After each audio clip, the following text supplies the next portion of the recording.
A guy who was doing that. It's pretty cool, but then he stopped running the game. It kind of ended the First World War against other people, except for the fact that the monsters are still there and no one trusts anyone.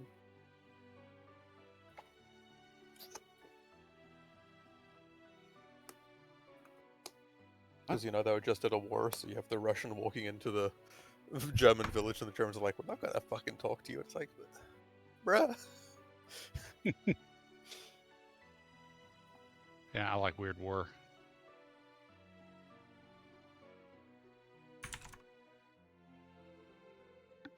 Up. Oh, right, actually. If you're sufficient. Say anything in a while. For when they were first conceived, armored trains were quite useful.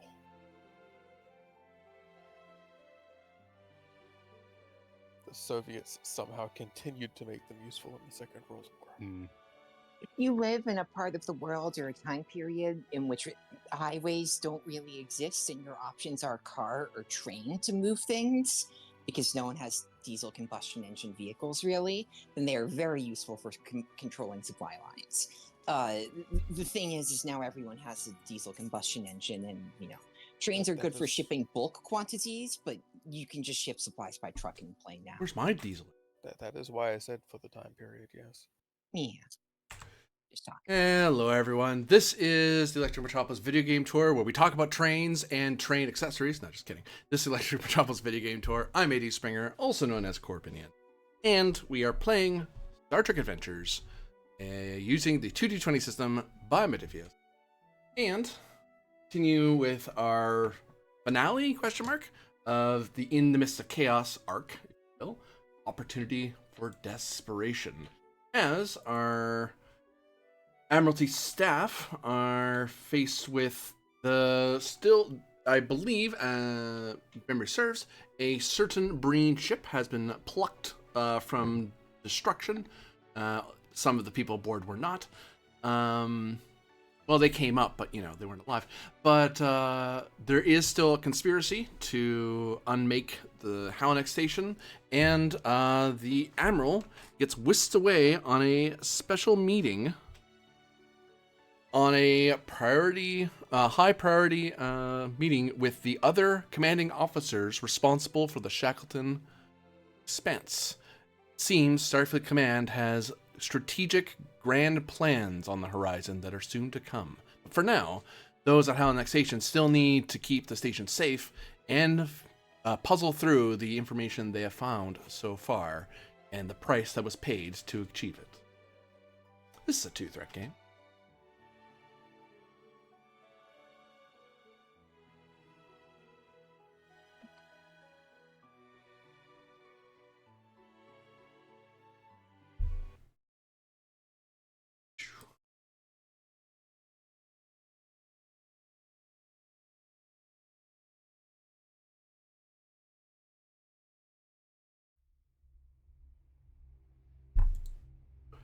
So, Da Vinci A starts making its way back to Halanak Station space, approaching the Opentar system.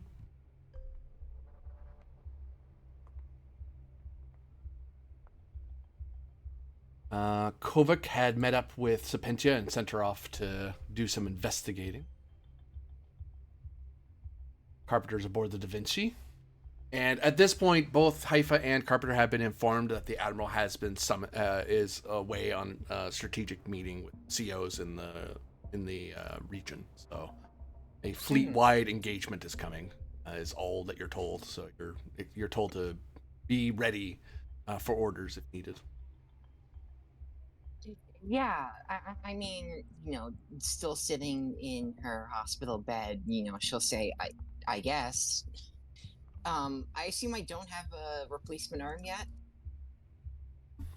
You probably have a very basic version of it fairly quickly. Okay. Well, actually, it depends how fast you get here, because does the place warp back at QSD speeds the minute you can spool up, or do you go the slow and old-fashioned route? No, we have to we're not going back very fast at all because we have to Well, that's right. basically do what we can to either prepare that broken hull for warp tow, or if it can't make it, then we have to strip it there. Yeah. And I mean, we if we really have to get back, we can, spend time doing that and then QSD, and that'd probably take the same time as warping. Right. Okay. Strip, but you know, I don't know which way we're gonna end up doing it, stripping or towing. You'll end up towing it. Its structure. At this point, the structural damage is severe enough that, and the pressure that crunched it has kind of kept it together anyway. And it's small enough you can kind of tuck it into your warp bubble without too much effort. If it was the same size as you, it'd be a lot more of a pain in the neck to do. But it's small enough you can kind of get by. You can't exactly hammer down at full speed. So you probably have. Well, we wouldn't be going to warp or worrying about warp bubbles then, right? Because we're gonna QSD. Or can we not QSD towing? You can QSC towing, yeah. Yeah, then we'll just do that. So at this point, at most Carpenter that's happened, you've had your you have a very rudimentary, like you've been stabilized enough. What is missing, by the way, of Carpenter's? I believe we said it was the left arm, I believe. Okay.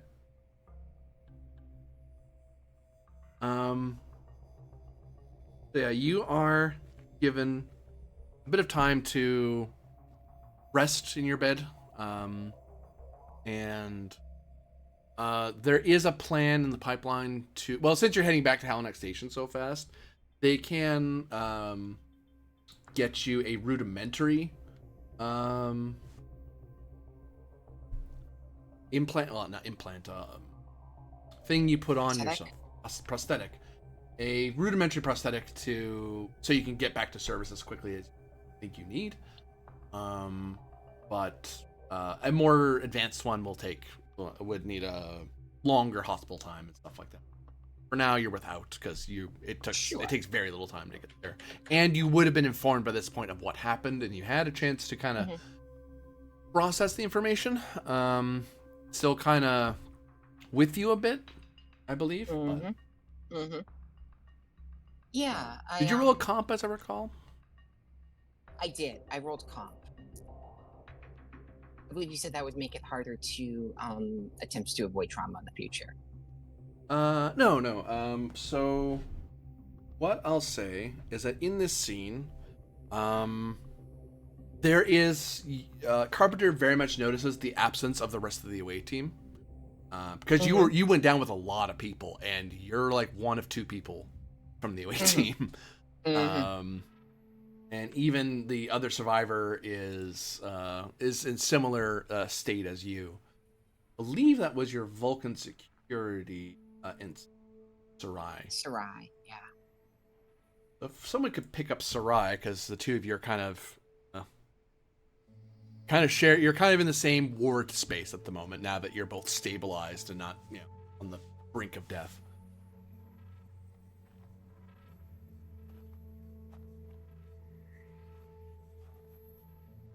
Oh shit, Vin's not here. Oh, I've got it.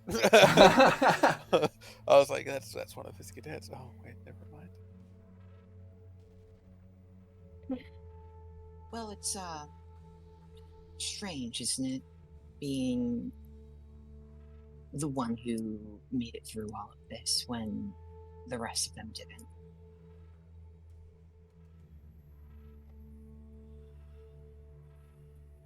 It is a part of what we considered when signing up. I suppose if I had the opportunity, I would have. Nothing. How are you doing? How is your recovery coming? I imagine it's much the same. Yeah, different limb, I believe, but The doctor has said that it will make a full recovery once a suitable replacement has been found and installed. Well, that's pleasing. We'll have some conversation starters at parties. And in 100 years, I can, show it off.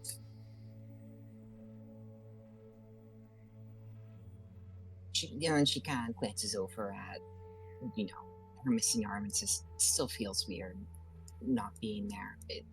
I almost feel like I can touch it."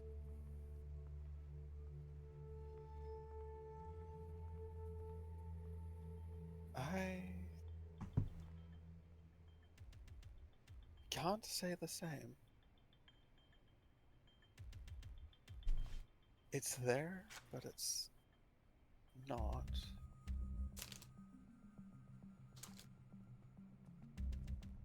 My mind definitely knows it's not there. That is the correct answer. Beyond that, I do not know how to consider it. Carpenter kind of just shrugs and she says, "Well, I wanted to let you know you did a good job back there, and that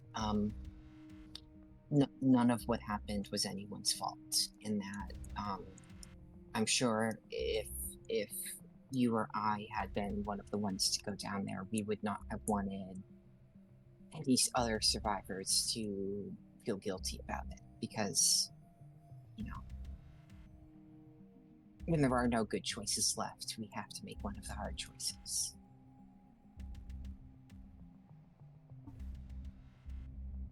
What am I saying? You're a Vulcan. I'm sure you're fine. Well, if you distinctly recall seeing the Breen getting destroyed by the ship as you as one of you was shoved to cover and one of you dove for cover. The Breen, unfortunately, were not quite so agile as Carpenter or as quick-minded as Cham. Yeah.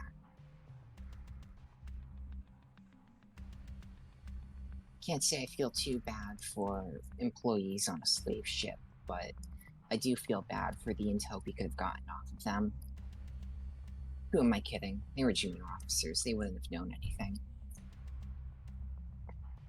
Speaking of, I want to pick up my pad, and can I read what we've picked off the ship's computer thus far? Is anything of note yet? Not yet. It basically, my understanding is it's been prepped and towed. It hasn't been the data. Okay. The computer hasn't been dumped yet. Largely, it was get the thing and leave before the other Breen privateers catch on that you're here. Mm-hmm. You do see the devastation of how much damage that happened. Like I said before, it was a scale 3 ship that was reduced to scale 2 due to how much fell off and how much was compacted. The only reason it didn't blow up is because the engines were unpowered, so there was no real way for a antimatter explosion to really detonate. When power is so low, it tends to isolate for the sake of the ship. You power down a warp core, you kind of have to turn it back on to cause a reaction. Otherwise, it's just a bunch of crystals sitting in a box. Yeah, we've created the teacup breed of the Breen Raider. Yeah. In that case, Carpenter is not going to let this injury get her down if she can help it, and she's going to get up out of the hospital bed and go up to the bridge and talk to Hypa to see if she can be of any help. Because sitting here alone and feeling bad about herself is not going to make anything better. One of the doctors actually bars you from leaving. I'm sorry, Commander, but at this moment I would feel more comfortable you being examined by your normal doctor over on Halanak Station, or signing you off to duty. If you wish, I can send a message up to the captain or have an appointment down here, but not feel comfortable you leaving the sick bay. So what am I supposed to do? Just sit in bed and mope all day? That doesn't sound very productive for patient health. We may suggest reading or listening to some pleasing or educational audios. Yeah, well, normally I play the piano to relax, but it doesn't seem like an option at current, so... Ah, Chris. We can replicate you a simple keyboard schematic with the computer and give you some wireless ear sets so you can play to your privacy. Whoa. Roll shift. I know who did it. See who's shifting things. Yeah, I may be playing around with the mouse and may have disturbed the board. Yeah, I turbulence from Shackleton. I was not referring to the lack of keyboard. I was referring to the lack of art. I have never trained to play the piano with one hand. I do not know how. It does not sound like a pleasant experience to try now.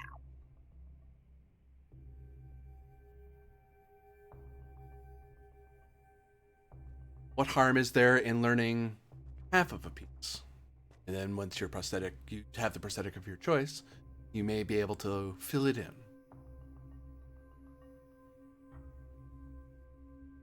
Carpenter sighs and says, well, I guess it's better than nothing. And she'll walk over to the replicator and get herself a keyboard.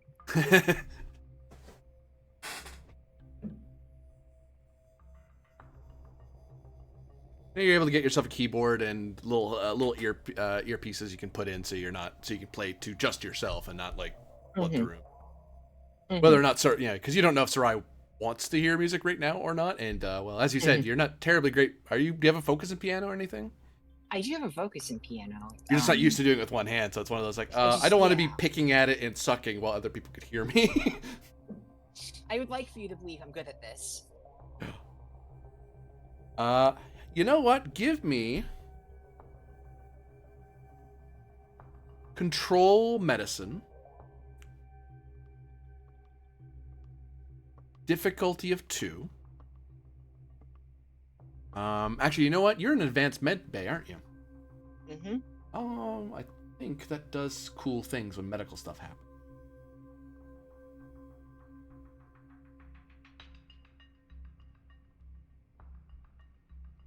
Oh, grants an advantage. Yeah. No, difficulty 1. Because it's you don't have to like fight with it in like a tiny little thing. There's actually like they let you use their big replicator, so you can do a whole keyboard and walk over, and they help you like put it over to your bed, and there's like a little arm that sits up for you. There's like almost immediately the bio bed like has like little tips if you want to pull up a quick song and stuff. It's like it's like the bio bed trying to be as accessible as possible to help you do the. Yeah, this is not just a place they go to treat people with ouchies, but it's a very modern healing center for all kinds of injuries. Yep. All right, control medicine. My medicine's 1, but I suppose I have a focus. I'm only at 12, so take 1 threat. Really? Oh, sure. We'll let it stand.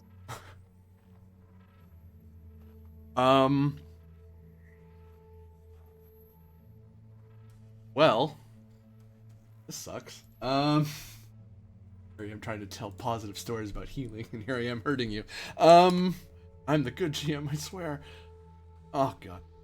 You currently suffer from 2 fatigue. So your max stress goes down by 2 as you're kind of like, you try to play, and it's just you keep having that motion of trying to play with the other hand, and it's very distressing. It gets so distressing, eventually they take the keyboard away from you. They're like, no, we can't. You're gonna get worked up. This is not good for you. Yeah, no. You know what? How about you do this instead? And it's this very tedious, like find shapes thing or whatever. But when you get doing it, it does help.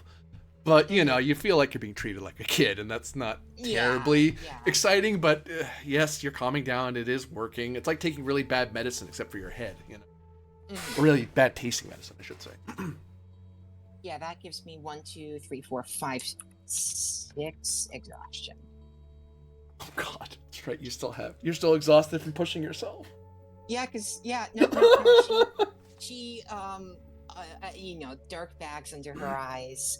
She hasn't had a good proper shower in quite a while at this point, and overall, aura of grumpiness and insomnia. We will sweep the camera over to Captain Haifa. As the ship has warped into system, you hear the chatter of your crew talking to Halanak Station and about where are you? Here's the current traffic. Here's the current weather report. Tittering back and forth at each other to inform each other what's going on. Eventually, it gets to the more important part that you probably care about. This is Halanak Station operations. Captain Haifa, do you need any assistance with your vehicle to pull it into the station, or do you want to try to work on it out in 0G?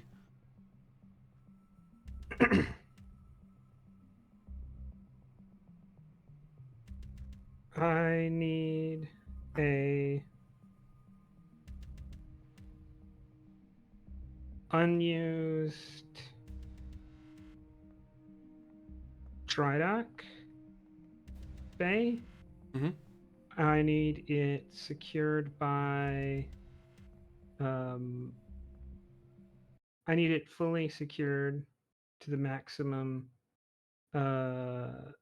standard, and I will be sending Lieutenant Click and a team from the Da Vinci to handle the ship. And until and unless any communications from the Admiral contradict this, Lieutenant Click will have full command authority over that bay. Could you repeat the names again for me, Captain? Click and... He'll be arriving with a team. He'll Oh, with the team, sorry. I misunderstand. He'll identify the authorized personnel as he arrives. Ah! Sorry. Beginning to feel like this is on purpose. I like playing with the mouse, and I'm not going to feel bad about it. I should really not let you guys move Halanak Station, to be honest. Not like it gets mobile anyway. Yeah, it's your fault for putting everything on the token layer and not on the map layer. I might need to move. Now you can't move it, so ha.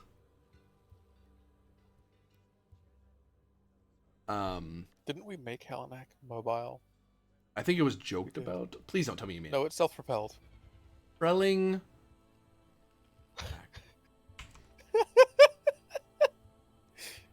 Don't move the damn thing. Yes. Acknowledge, Captain. We have settled on the docking bay 13, and just for extra measure, we've also secured the adjoining workshop spaces just to give an extra bit of buffer. We're going to place some security in there as well, and it's enough distance from the NX that we will be not complicating our security efforts. So that should be good enough. All right. We're all set for you when you want to pull it over, Captain. And we'll grab it once you push it over to us. I will do that. But first...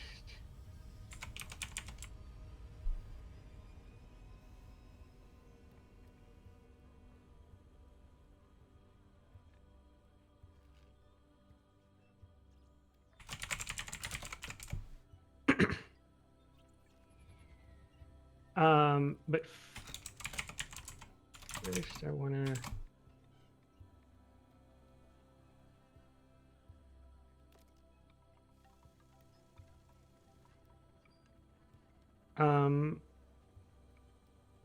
I want to launch the Atlanticus, and I want to send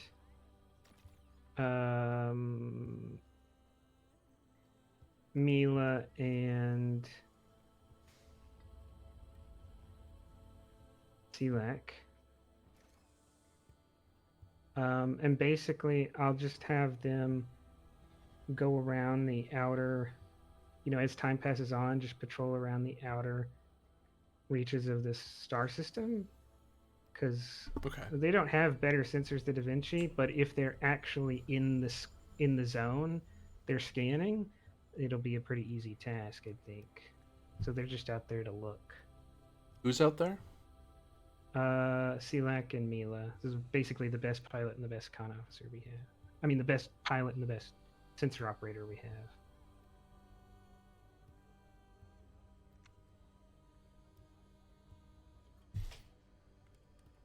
Give me control command difficulty of 2 to set up the dual efforts of getting the Atlanticus launched and its mission profile set up, and getting your ship into position with the Halanak and getting it into the bay and all that. So it happens in a speedy and efficient manner.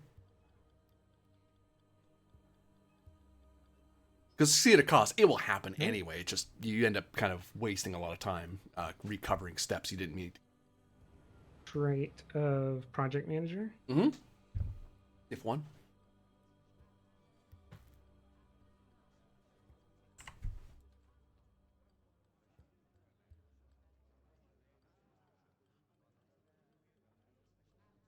Focus in Starfleet Protocol. Yep.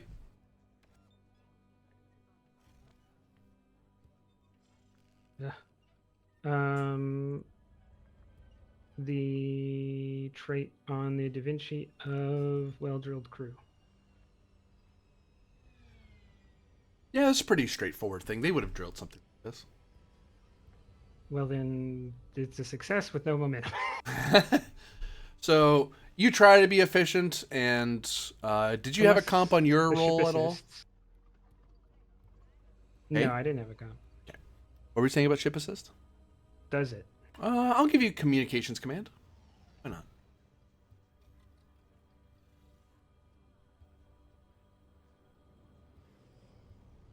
Which we actually have a good command now. I'm actually surprised at talents that give you access to the ship rolling with you, whereas my thought process is, well, if you're doing anything on the ship can assist. Like, if the computer can at all help you, or any of the low-ranking staff can help you, ship should be able to assist. What do I know? Maybe they fix it in second ed. Who knows? It's just going to be my line for the next couple weeks. Get it on Tuesday. Oh, is it actually close to being published?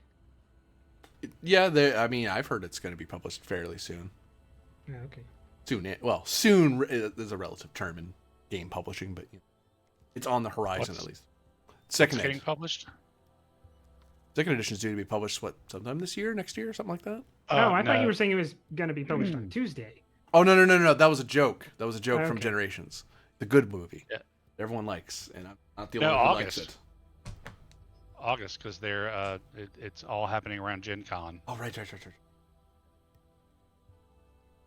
yeah, the Atlanticus launches. It looks to be from that frame. I'm guessing it's some sort of fighter frame. It is a Federation attack fighter. It's the standard Federation attack fighter.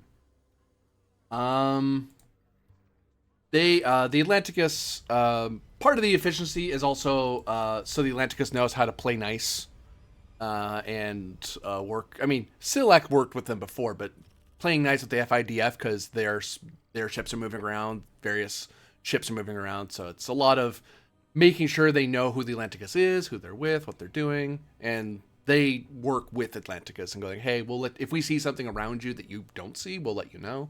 We'll keep an eye out on you if you need help. You are allies, so if you're... And quickly jumping to the quickly impulsing to the outer reaches of their own star system, not beyond their means by any stretch.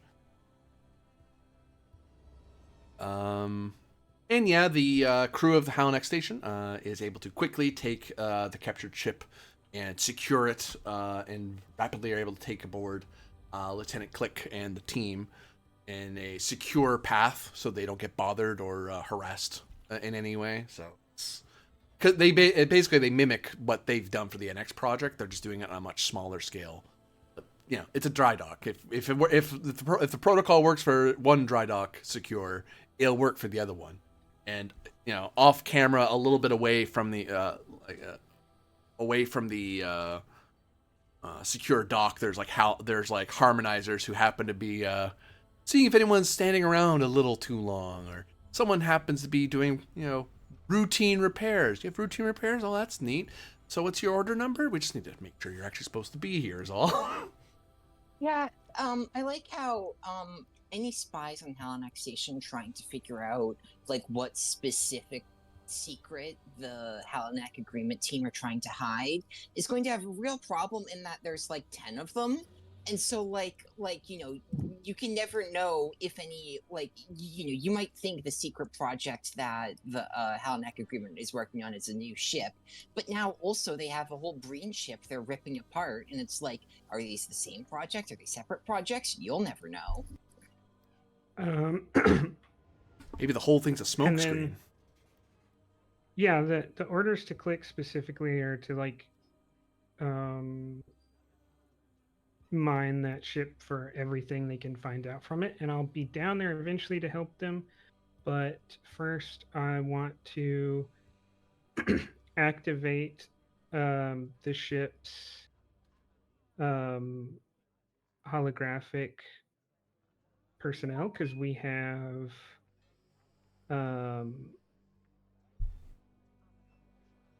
advanced ECHs. Mm-hmm. And I'll approve, you know, nearly all requested leaves that are under like 48 hours, because we just had a stressful mission. Give me control or presence command difficulty 2 to try to alleviate some of the fatigue and strain the crew is feeling. Because, you know, Carpenter isn't the only one who's feeling fatigue right now.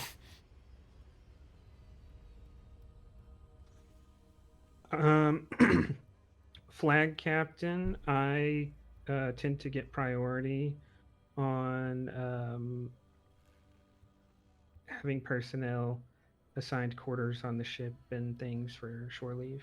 Yep. Starfleet protocol.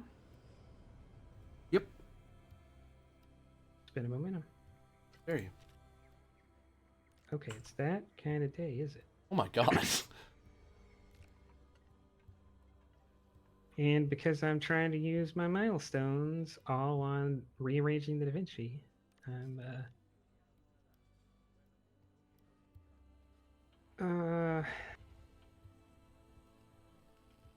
I normally would want to let something this go, but because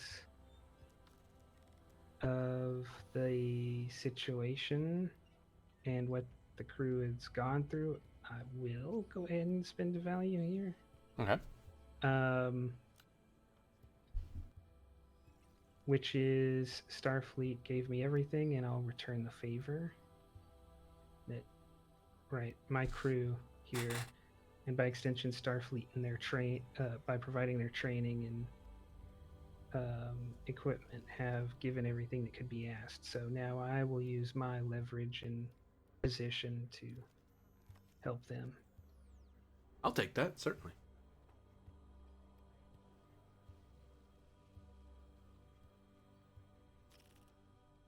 Oh, I was wondering what it is. When I started talking to y'all, I was on my other computer, so I had Roll20 pulled up, and now just in the background, I can hear myself audibly rolling. I was wondering how that was like outside of my headphones. Yeah, I was just going to say, if you're hearing audio hallucinations that should not be there, you need to see your doctor. You know what? Roll for me your command +2 in challenge dice. There, Haifa.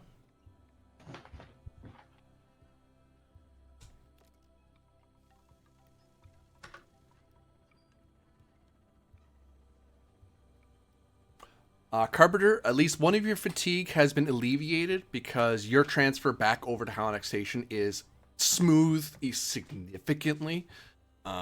You, if you weren't in the middle of doing like mental exercises, which, yes, that times that equals that. It's red. Yes, that's blue. I'm in a different room now. Like you lose track. Like you're so comfortable and focused. It's almost like the whole process was to make sure that you're hyper grounded to yourself and not your surroundings. Okay. And am I put back in my room, like my personal quarters, or do they put me in the hospital in Halanak? They put you into the hospital for now because they're gonna get you fitted with a prosthetic. But once that's fitted in, they're gonna put you in for. They recommend to you counseling, but they're not ordering it. They at present, but you know they would like you to come in and after your prosthetics done, they'll let you get back to duty because they know it's all hands on deck right now. They understand the demands of an Admiralty staff, but at the same time, you know if you need anything from them, just come down. And anyone you basically get, you not only have Starfleet people looking after you, have FIS scientists and doctors who are just ready to go and go like, hey, you know what? You went through something horrific. We're going to be there for you. So, you know, whatever. If you want us to make a house call, you know what? We'll have someone swim over. We'll be there in a jiffy. So you basically spend very little time and almost immediately you're put ahead to get a prosthetic in. And be on your way. Yeah, no. Once the prosthetic's in, she's gonna say, you know, the best therapy I can receive right now is getting back to work, and try to get back on active duty as soon as she can. Where do you go? That's a good question. Ifa, you are doing what right now?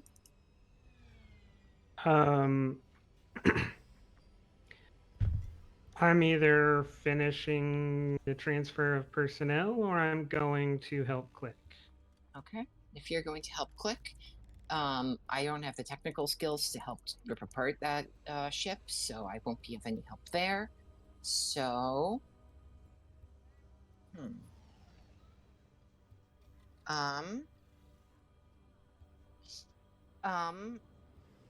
see, what I would do is get a debrief from Frolic and talk to Frolic about everything that's happened, but I can't.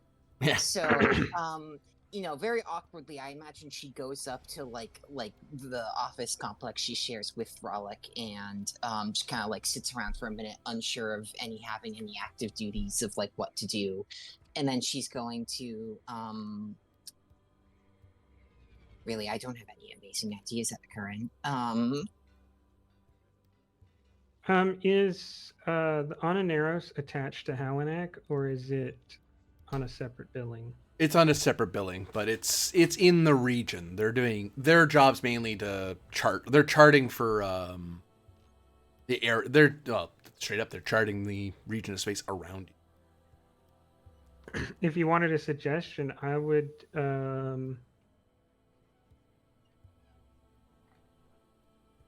see if you can get the captain of the Onaneros to come spend some time R&R or just loitering around Halanak for a few days. Their presence couldn't hurt. Yeah, I'll carouse with them. Give me. And I have a favor with Captain Riel. Can I attach Haifa's name to whatever command Carpenter's trying to do here? Yeah, I'll actually waive the roll because of that. Actually, it was going to be a roll to get in contact with the Onaneros, but it's easily done. I'll send a note to Carpenter that it'd be a good idea to have the Onaneros around, and Riel owes me one, so let her know. And yeah, I'll yeah, yeah, sure, I'll hang around with them.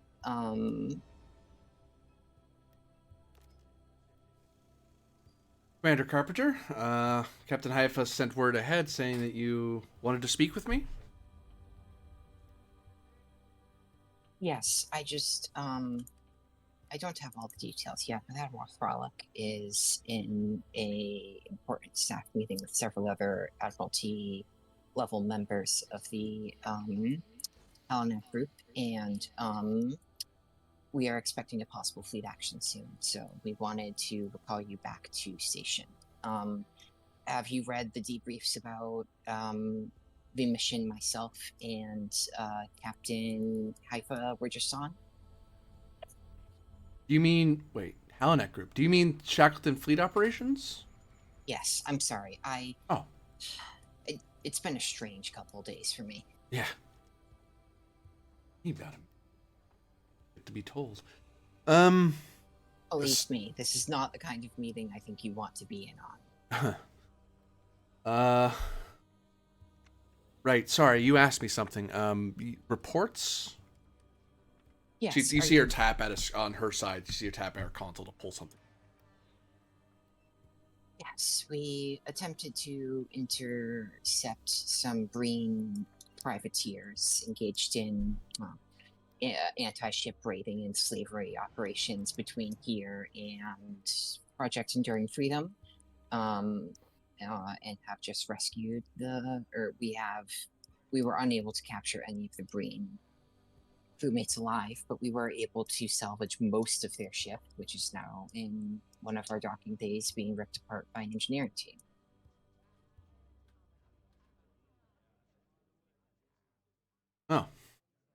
Oh, I see.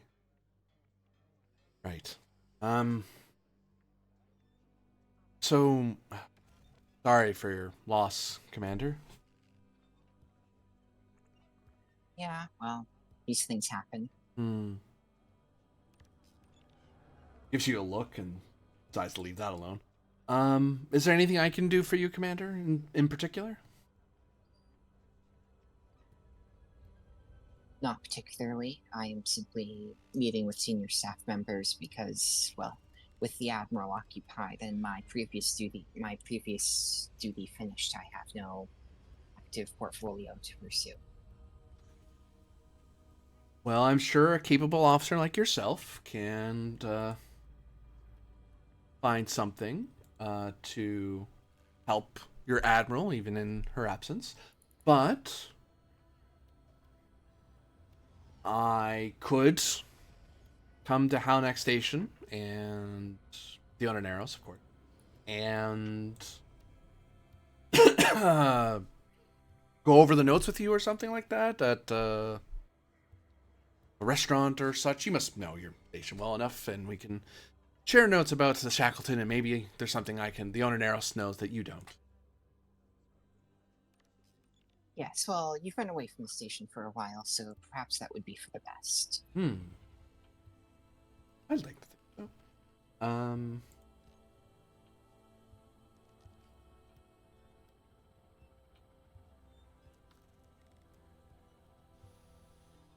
So we should how about this? Are you going to be up in about 6 hours or so? Probably. Well, we're gonna start heading over your way now. We were finishing up here, and we can come back later. Surely earlier rather than later probably is to our benefit right now. So set up whatever you want, and I'll see you. You let me know when you're good. Okay. Sounds nice. And she gives him just a little smile, and then says, "Carpenter out." Captain Haifa, you get a mysterious message, an unclear message from Captain Real of thanks and like a little thumbs up image of some kind. What? Highly anachronistic, to say the least. Hey, she's been reading that one Hollow novel that's a period piece, and she's been loving it. It's so human. They wear funny clothes and everything. It's hilarious. Wait, so she's Kovic thanking me lent for her some getting her Ioshin vacation, or stuff. what? I think she believes you just wingmanned her. Yes. Oh. Oh, okay. Well, All right, I don't oblivious to the context here. Haifa has a focus in holographics, so I'll you I love how know, that I love how that obliviousness extended to even the player. I'll send back a series of suggested hollow novels for you and your best friend to go on. I don't even think Carpenter really understands what she was implying. It's more that she was bored and didn't have anything to do, and she called someone, and then accidentally was like, "Hey, do you want to go to dinner together?" You know, for normal reasons. All right. Thirsty Sword Lesbians begins. God. Perfect. And for some Perfect. reason, you know, because of the suggestions, now you get to spend that whole time hanging out with her on a dark and rainy night on a city street, investigating crimes together. So yeah, Oh man, that got me. along the way, Rylov. Camera falls upon you. Like literally crushes your neck. You can Oh, okay. Well, I don't need a legal defense for that. what is Rylov up to as he wanders the corridors of Halanak Station? The city jellyfish in the sky. Trying to discern what the best means of getting an interesting request, or I mean, request through to Kovic at this current time would be, which is probably going to his own shuttlecraft and communicating through the systems there in an encrypted manner, or double talking. Double talking might be more effective.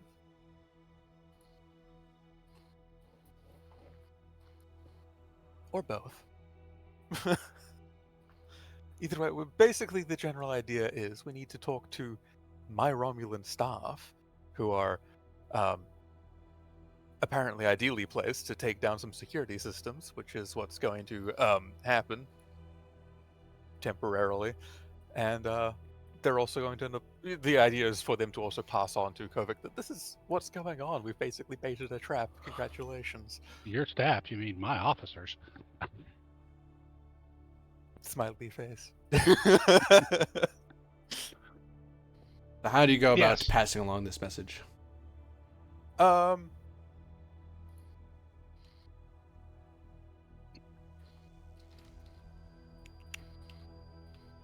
With difficulty, one imagines. Actually, in a quite straightforward manner. I realize there's quite a few other personnel, and I don't need to use a communications system to do it. I'll just find like one of the other Romulans and write a message on a pad and have them run that across. You could No, just they're go gonna to get the. stopped by Kovic somewhere else, but As you're walking through the corridors, heading to the harmonizer's office, because I presume that's where these three are right now. no, he needs to find one of the other ones. Oh, and the other ones that are free. Ooh. Yes. Yes, and use them as a runner.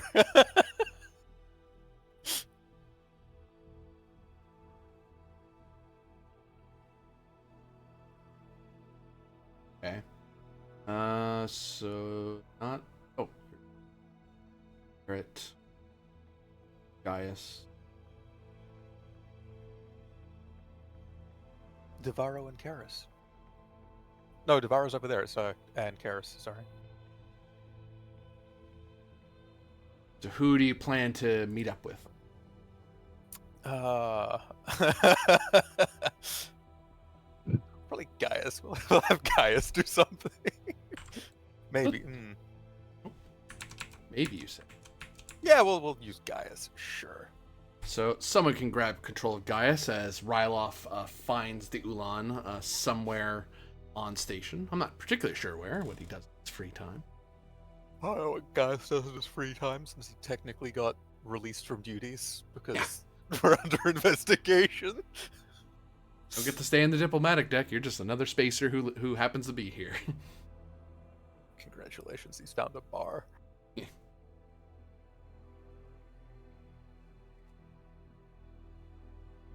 Either way, Gaius,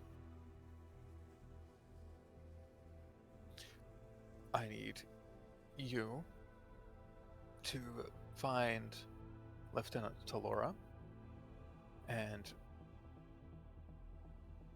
present this message to her. And from that point, if there's anything that needs to be returned to me, if you could do that as well.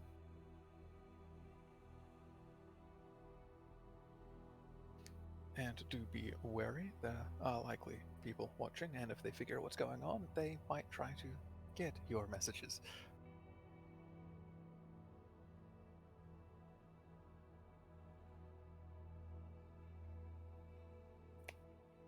Could someone RP Gaius for me? Sure.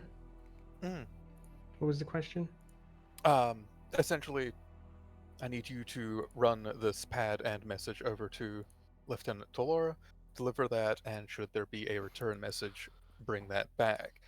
But be cautious, because if anyone figures out that you are in fact being a runner, they will likely try to intercept and read the messages. All right.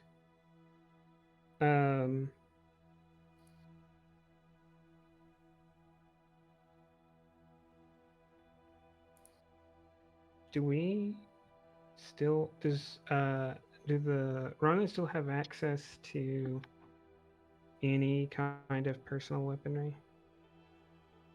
No.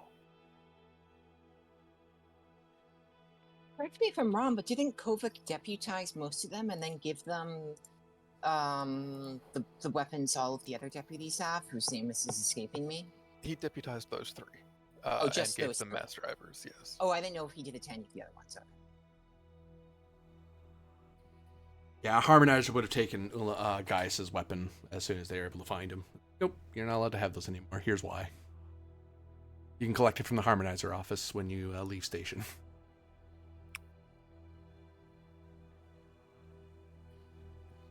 The best Okay. that could be provided is a knife, but that's not ideal.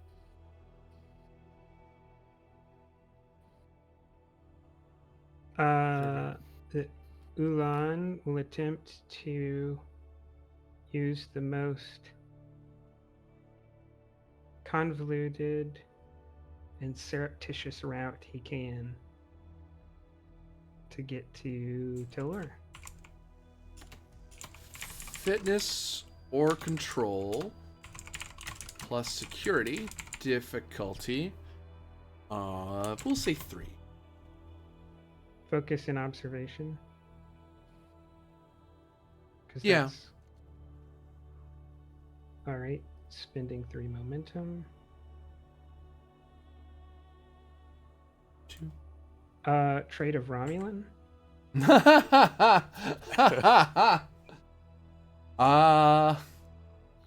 Culturally yes, physiologically no. So I'll say no.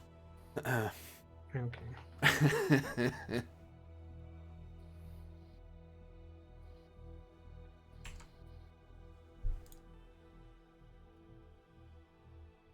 So, the Ulan managed to take some rather out of the way, not true service corridors, but they're not meant for general throughfare. They're meant for people to carry things or get at things that need to be so service corridors, but they're like alleyways on the station, to put it that way. There's no rule against going down this way, but no one goes down this way and stays in these places for very long. And every so often, guys does encounter a harmonizer or two who normally wouldn't be hanging out in these places, but for some reason they happen to be having a smoke break here or reading their favorite book. It's just so coincidental every time they're here. And there seems to be some security guy, but they don't bother you because they know who Gaius is. And they know that he's there, and they just kind of wise leave him alone. Gaius does overhear some people get harassed by security as someone does try to follow after Gaius and immediately runs into resistance. It's like, what are you doing? And for a moment, Gaius can kind of glance back and see that there was a trio of people who were going to try to follow him, but a trio of people following one lone Romulan in an alley somewhere? No. Who are you? What do you want? Don't kill our suspect. Then, Gaius sees a woman in a strange outfit walk up to him and stand in his way. Hello.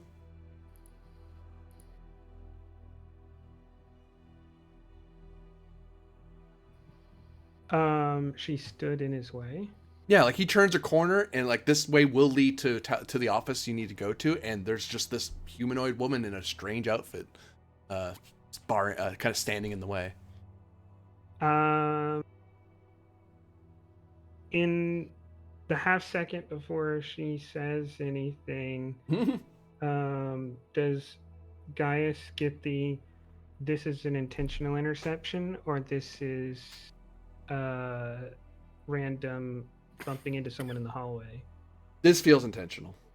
To get to where she is, she either went through the office that leads into where Telor is, or she went down the same way somehow and got ahead of you and then got in front of you. Like that's... Has Gaius ever seen Serpentia before? I don't think so. Right? I don't think so, no. Not Okay. in person, she would be covered by briefing. I will give him a reason security difficulty 2. He might have heard of her in the court systems because she comes up in the news once or twice. For those murder charges. Momentum. Jeez. Focus in observation because he's observant. I'll take it. I'm sure that those muckrakers at the Federation News Services won't do anything if they find out that Serpentia is in any kind of involvement with Kovic. Yeah. Not in the least. Hey, the FAS is aware of it, but they're like, oh, whatever. That's why he's not talking to you. We are. I mean, if they want to piss off a hyperdimensional being who's known for incredibly violent fits of rage, sure. Who has a brother that steals feet? Yeah, Freedom Gaius, of the press. you've seen her in reports before, and you heard recently she got let off due to lack of standing, since the Klingons weren't pressing charges, so she got let off. Okay, so Gaius knows that she is a murderer who has only been let off by lack of evidence, right? Because the Romulan system is not innocent until proven guilty. Yeah.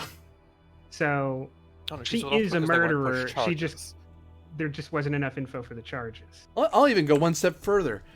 You have this funny feeling that you've heard of her name in Romulan criminal databases somewhere. You're not sure for what, but you know she's wanted by someone in the security service. All right. And how much? What was the difficulty? The difficulty was 2? Yep. All right. I'm going to spend 2 for the advantage that Gaius is quick to act. I don't know if that would help me go without interruption or be useful if I decide to do something. I'll treat it as an advantage. You'll have a reduced difficulty if you try to do something. Okay, well that's something is incapacitate this spy. Okay. How do you 'Cause I attempt to do have- that? Awesome. I have top secret information. And she tried to intercept me, and she is a known murderer. So all the information points to this is Well- a threat. Murderer. I mean, she killed a Klingon. Wow. Just let Oda hear you say that. Hey, You'd agree. most I'm just- Klingons are into that. Most of them are perfectly fine with See, that. no, So, no. like, Her murdering a Klingon is not bad because that would be murdering something that was sentient, because, right, that's not what that was. It's bad because if you can murder a Klingon, you are a serious threat in close proximity to it. In an alley, in a Fair. dark alleyway. That's fair. Yeah, no, yeah, that's like this seems like the start of one of Kovic's Hollow novels. Right. Yeah, no, that's legit. So how does he attempt to incapacitate her?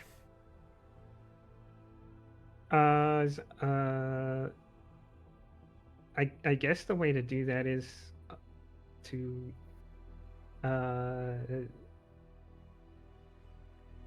strike with an unarmed strike. Where do you hit her?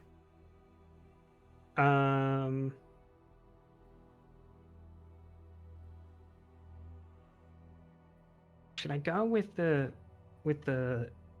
hand chop to the neck or the double fist to the stomach?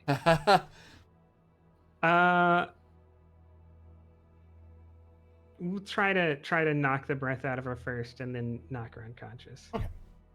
So you swing into her stomach, and then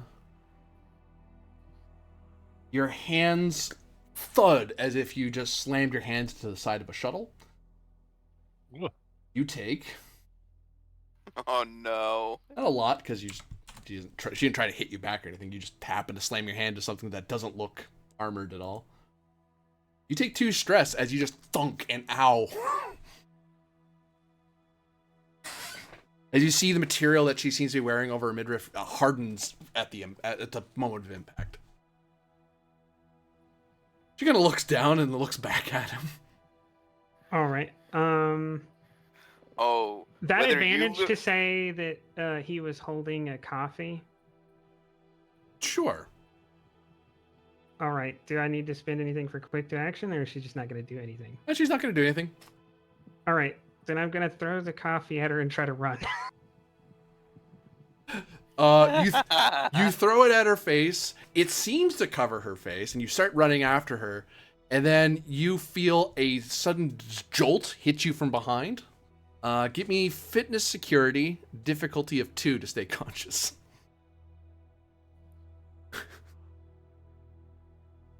She wasn't gonna attack back, but then you threw coffee at her face. That could have hurt her. That You know? was mean. It wasn't going to hurt, but you know. 2 threat, 1 momentum.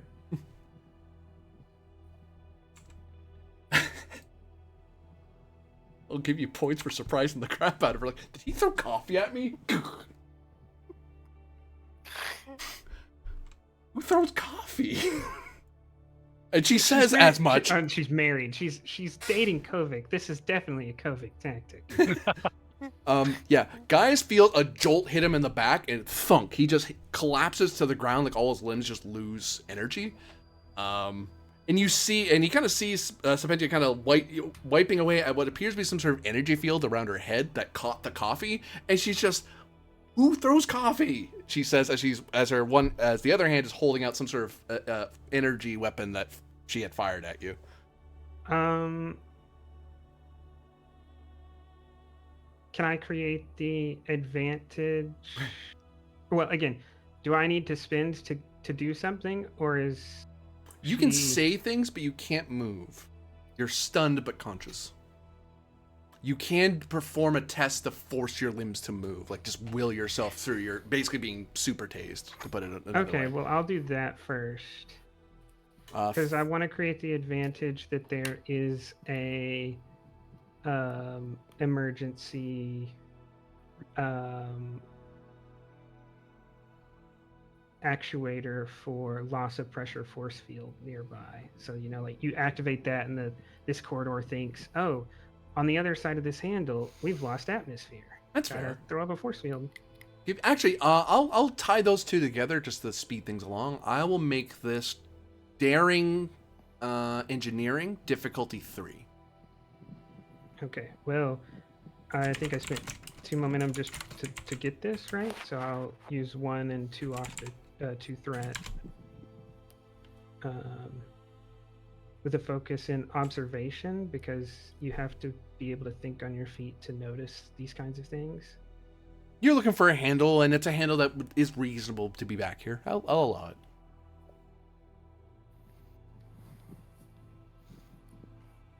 You kind of move, and you pull the switch. The force field pops on. She looks at the field that pops on. Why does this have to be difficult? She walks through the field. Would you stop already? I'm not gonna hurt you. Getting all over my jacket. I don't happen to have one of them Uber death teeth, do I? No, God. you're a regular Navy private. You don't get to have the fancy ones. You are. That's an Do I officer have an perk. unfancy one? Well, there's a power conduit nearby, but that isn't nearly as quick.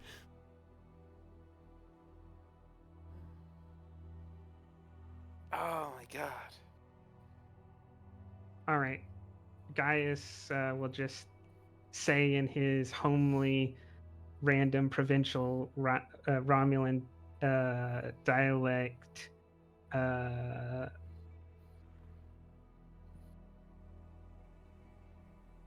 I will never speak. You just did, for one. Look. Wait, aren't you supposed to do one of those teeth thing and then you foam? Isn't that a thing Romulans do? Right, you're not going to speak. So, I noticed you spoke with a certain Centurion Ryloff, and he handed you something. See, there's a problem with that, because a good friend of mine, and a couple other good friends of his, are in that room. And I don't know if you're friends of theirs. So I don't know if you're about to murder everyone in that room over there. So I'm going to be nice and assume you're all friends. Not to assume all Romulans know each other, but they're your friends. You don't want to kill them all. Could you at least tell me you're not going to kill them all? Because otherwise, I'm going to have to take whatever it is you have to find out for myself. And I know you're going to resist. You're going to kick. You're going to bite. Hit me with a wrench. Or more coffee at me. I'm going to have to break something. So just tell me, please. She holds up both her hands. Like she's resisting the urge to just reach down at you and shake you. But she's trying. She was told to be nice. Could you just tell me if you're trying to kill people? Or are you just passing a message? That's it. So about this conduit, Yes. because I can't be divulging my plans to some random murderer. That's true. This happens a lot. It doesn't matter what she said. I can't trust what she said. So Oh, this poor Romulan. I apologize, Rylov. I'm sure you like this guy, but I'm pulling the he's conduit. rolling amazing. Well, then this conduit is coming. Yeah, the minute she sees you start reaching for something, the gun comes back out. She just keeps shooting till you fall asleep, and then she just stares at the body she shot a bunch, puts her weapon away, and just, what is going on here? No, that's about standard. That's incredible dedication for an Ulan, but it's about standard. She taps at her communicator. Kovic. To be fair, he is dedicated to a So, small Pentia? team. Yeah. All right. Yeah, I'm in subsection 25, just behind the Harmonizer's office. I just incapacitated Ulan Gaius, I think it is, just back here. He was trying really hard to get something into your office, and I stopped him. I was on my way to meet you, but yeah. Is he all right-ish?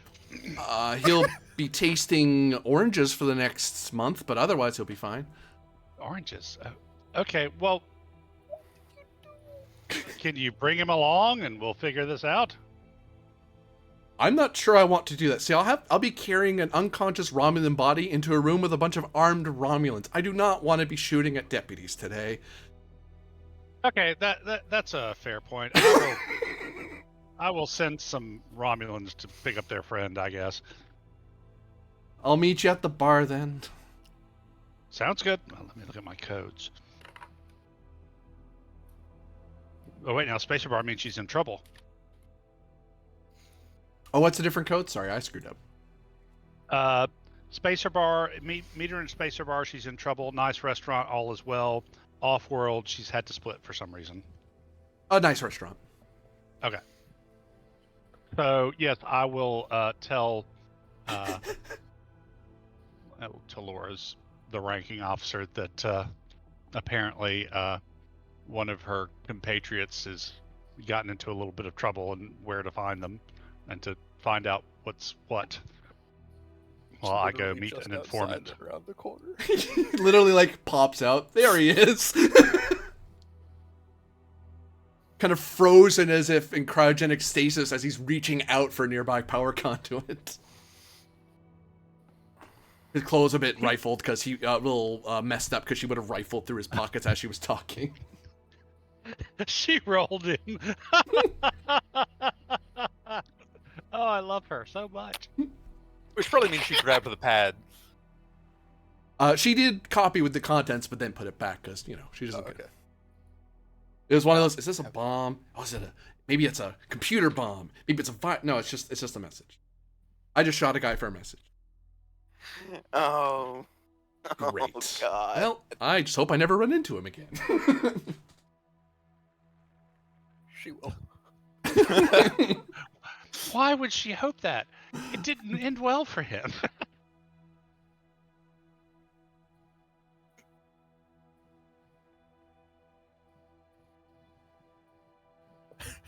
So yes. An unconscious Gaius. Eventually, Gaius comes around in the Harmonizer's office with Telora, Sindari, and Devaro.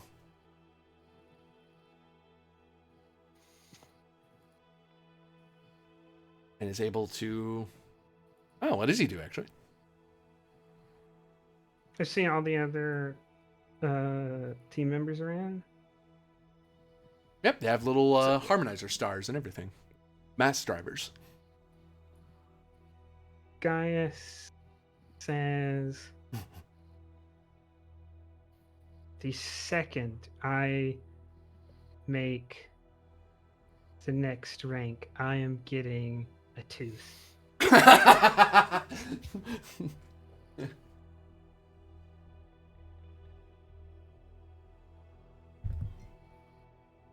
And then he'll say, if the murderer did not steal it from me, there is important information for you, Lieutenant, in my possession. Okay, there's a lot there. The murderer and the information. Oh, the murderer. And he gives a general description of Savintia. Who I'm assuming Telora's aware of. Yeah. You may even shared a lunch with her once or twice because you've been by the Harmonizer office so much.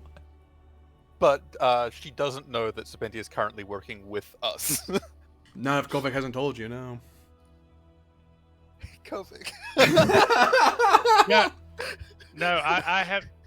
I'm running Savintia as an intel agent, so yeah, that's hilarious. Yeah. I mean, you know that Kovac and her have dinner and hang out and whatever, but you don't know that So they're he's probably, running her like, as an agent. Having Sindari decrypt the pad to get the message, and Telora's just gonna tap her little QEC device and be like, Telora to Kovac.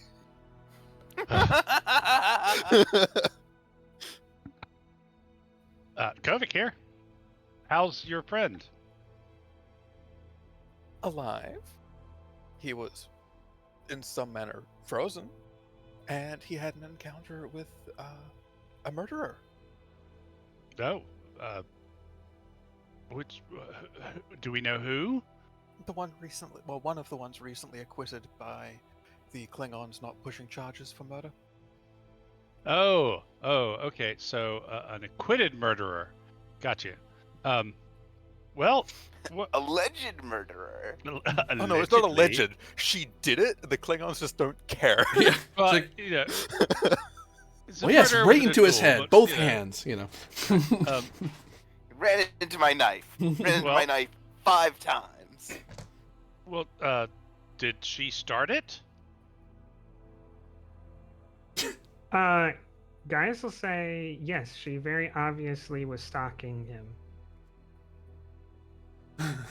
Yes. Uh, well, okay. Kovic says, well, I guess I'll have to look into that. Find out exactly what happened from your friend, and then we'll go from there.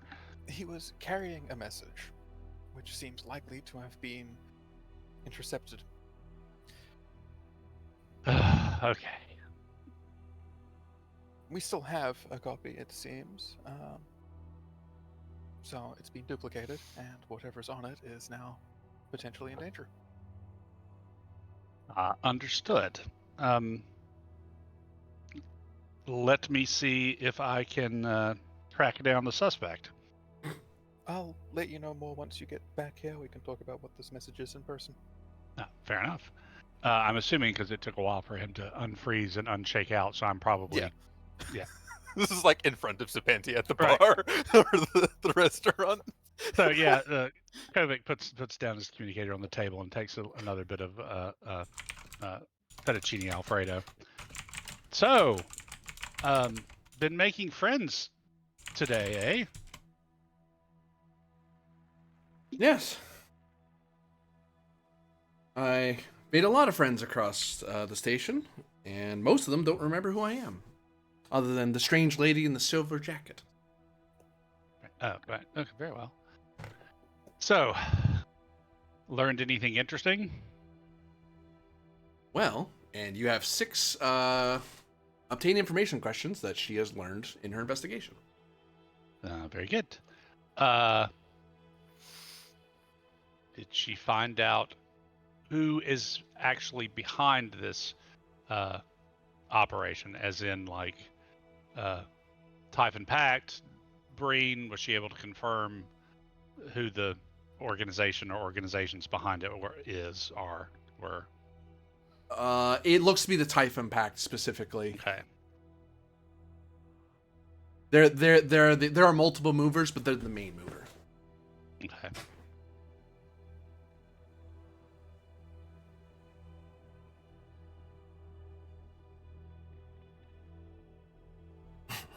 Okay. Who's running the op in the field? Did she find out who that is? An ex-Obsidian Order controller, a Vrax Thal. Used to be a Gull, apparently. Really? That guy? Hmm. Wow. I'm kind of surprised. I figured he was like a frontman for somebody who actually knew what they were doing. Apparently he's very good. You're just better. And he's never done station infiltrate. I think he's vastly underestimated your security array. Yeah, well. If you smoke a lot and talk a bunch of shit, sometimes people really believe you don't know what you're doing. Let's see. I wouldn't know what that's like. I don't smoke, for one.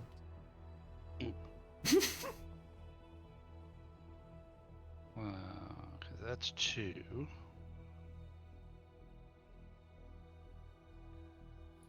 Was there some other good questions for me to ask?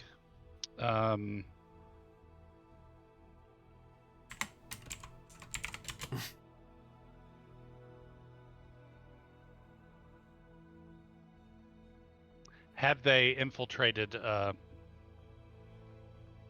troops successfully.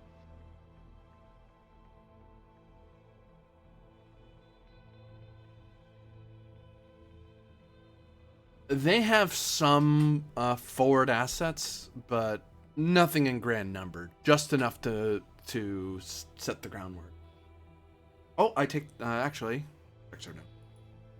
I suppose if the agents were able to secure illegal weaponry, they might be an issue, but it'd be the kind of issue you'd do in back alleys. You wouldn't be able to do a major offensive or seizure of any kind. Direct actions, targeted attacks, that sort of thing. Mm.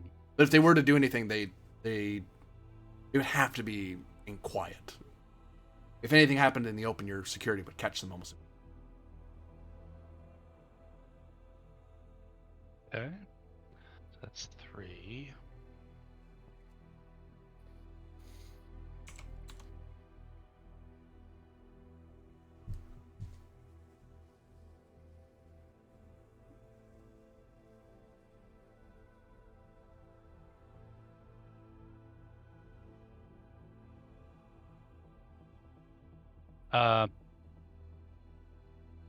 Who's collaborating with them among station regulars and personnel?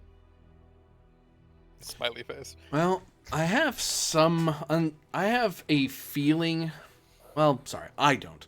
Sources of mine have pointed at Centurion Ryloff, but I've observed him moving about the station. He did meet with Vrax Thal, but I don't know. He's very inscrutable, but I don't know. It just doesn't seem. It doesn't fit his profile. It doesn't make sense for him to turn against Starfleet officers and even the interests of the Romulan state to jeopardize his position here. I do believe he's being used as an agent, someone, but I don't think he works for Thal. Though I'm not sure he works for the state on that anyway. It's either but someone's supporting him. He's getting help. Have it kind of take a long sip of wine.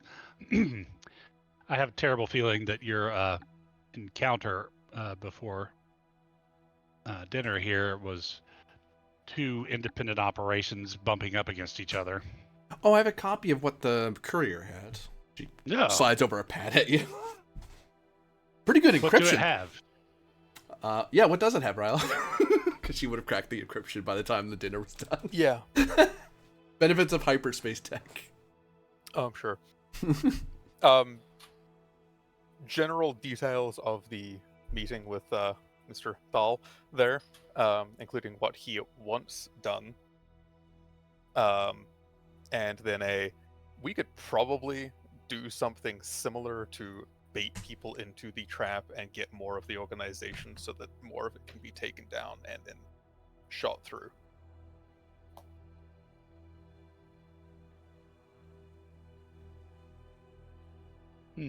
But it requires opening the gap where they want the gap opened. Or And at least making it seem like it's open. And you let me know where they wanted that gap opened. It was like a general, they knew that the Romulan staff had done things here, so they wanted to undo that, and we'd let them know where the window was. Okay, fair enough.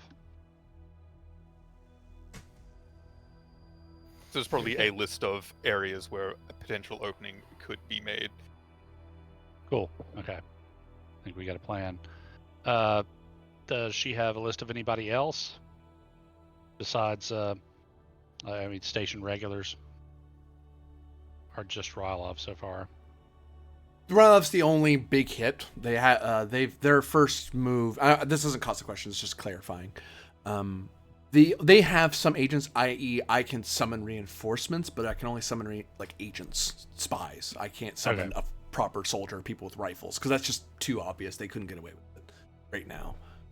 But no one else on station. They've been too busy trying to get people on station so they can start reaching, and they've been struggling to find people. Rylov's the best bet. And with that, when she gives you that pat, Sapenja even adds on, either someone out there is helping you with your investigation, or he's one of yours. And you just didn't tell me. I think there's been a breakdown in something somewhere. Whoever they are, they don't seem to be unfriendly to you, or that's a very neat trick Rylef's pulling over your eyes. Mm. Who it was specifically to the other Romulans rather than to Kovic. So. Yeah, it's fair.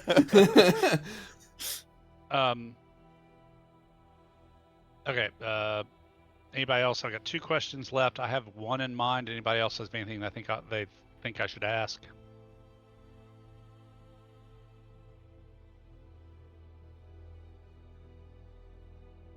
Are they expecting any support from ships? Yeah, that was going to be my next question. What kind of exterior starship, whatever support, do they have in the area? Minimal. Freighters and the like. It doesn't seem like they're dedicating... it seems they're dedicating their fleet resources somewhere else, but the local agents haven't been told what that is. I did a quick tour in the local space. Hey, did you know the Da Vinci A has a new attack fighter? The Atlanticus. It's a cute little thing. Anyway, I didn't see anybody out there. If they were going to get support, I would expect a Galar class hiding in a nebula, or maybe even a green battlecruiser at hiding even further out. But nothing nearby enough that they would be of any effect to Halanak Station. Okay. But I mean, in a pinch, get desperate. You could try to use freighters to do something. Halanak Station's an armed and shielded station with the Da Vinci, no less. And apparently the Onaneros is on its way here, so... if I were them, I wouldn't want to be doing any fancy attacks with underarmed freighters. Fair enough. And lucky for you, they can't hire me, so... She That's the smirks. problem with the Admiralty staff being scattered. I have a feeling several of us are working on our own recognizance, and we're starting to rub up against one another. Okay. We really should Final have question. meetings. I hear that's very popular in Starfleet service and other large organizations. Well, the problem is you have a meeting and then everybody goes off to do things as a result of the meeting, and then it's hard to have a meeting, and those things have consequences and so on. Oh, okay. It's not. I mean, that's just what I've experienced so far. That's why I don't work with people, really. Very complex. No, you're working with me. Well, you hired me. You didn't watch me do my work. You just get in my feet. No, I did not, and I don't need to know a lot about that. No, you don't. No. So anybody have a final question that might help us out, do we think?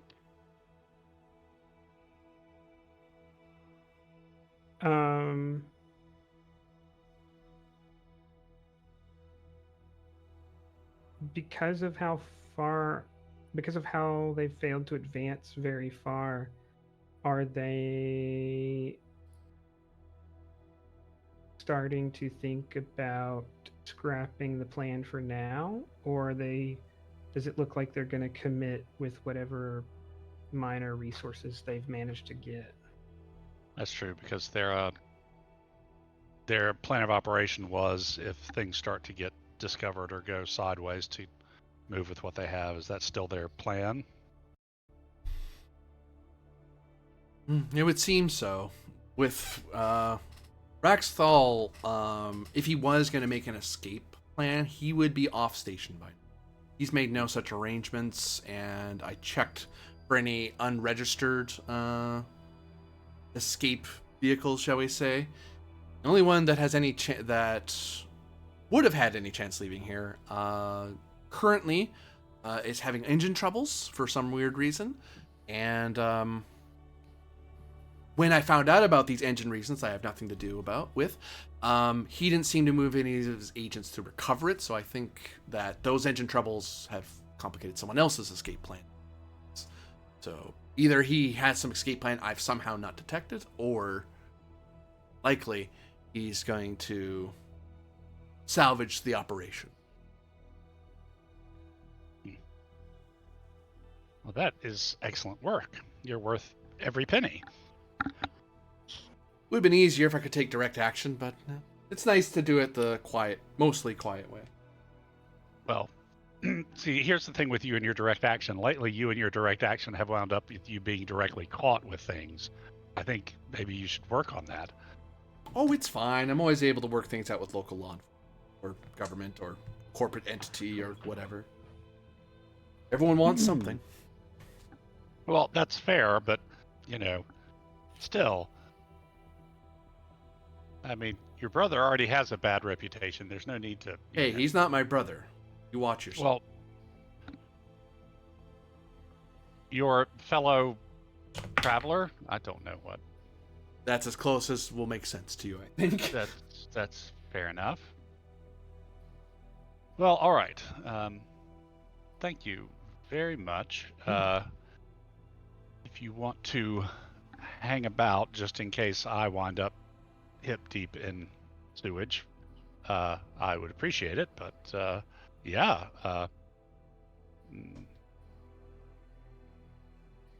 Now, I think I need to go talk with some Romulans. After dinner, of course. Scene swipes over to Lieutenant Junior Grade Ven. Yay! Your character dies. You can go home now. No. Yay! Considering all the reports of train problems before the game, I don't know if he can. So yeah. And what is the young officer to do after you've heard? At this point, the Da Vinci has returned. There are quite a few people missing. Ensign Sarai is currently in the hospital here on Halanak Station. Just there for observation. She's already gotten her her basic prosthetic now. They're still like, hey, if you could stay here, we'd appreciate it. If you want to go to your room or get back to work, you can. For now, she's just waiting. Commander Carpenter's back. You're alerted that she is back in the office. And it would seem that Captain Haifa has brought aboard a Breen captured ship with Lieutenant Click.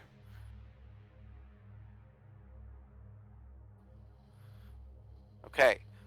First things first. I think Ven will send a communique up to Commander Carpenter, not through a runner, but just through the station system, inquiring if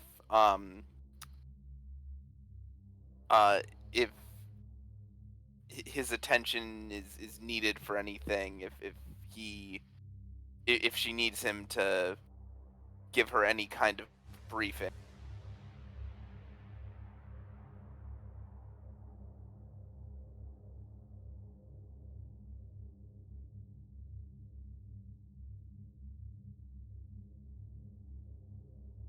Carpenter, you are muted.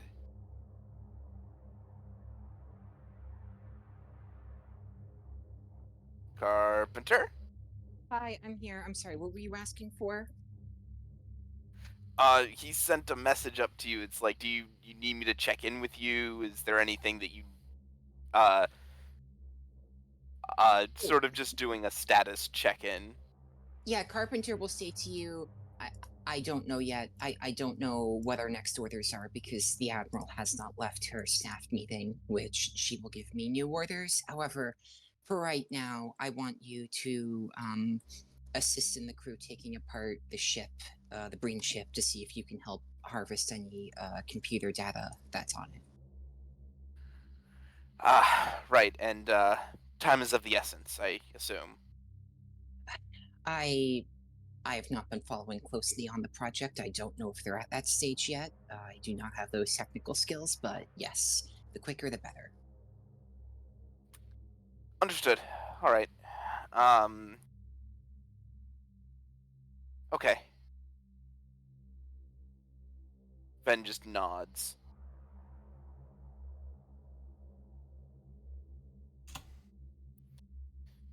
And indeed, he will go off and report in to whatever officer it is that's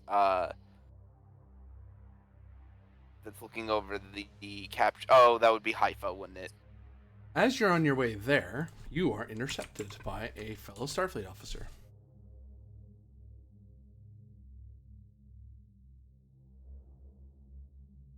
Hello? a human man who looks to be a lieutenant. He's wearing the command red. Lieutenant, to Is it a- attention. And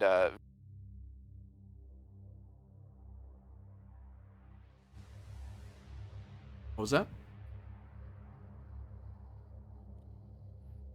what kind of Say that again. You got cut off.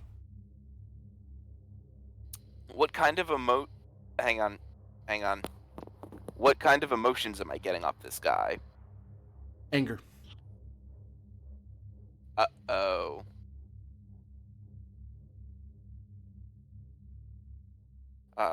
Yes, sir?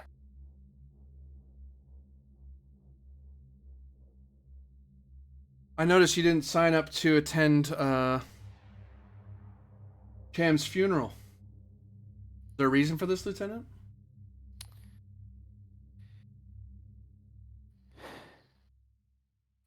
I served with him briefly, but didn't have a... I don't have a particular reason for it, no.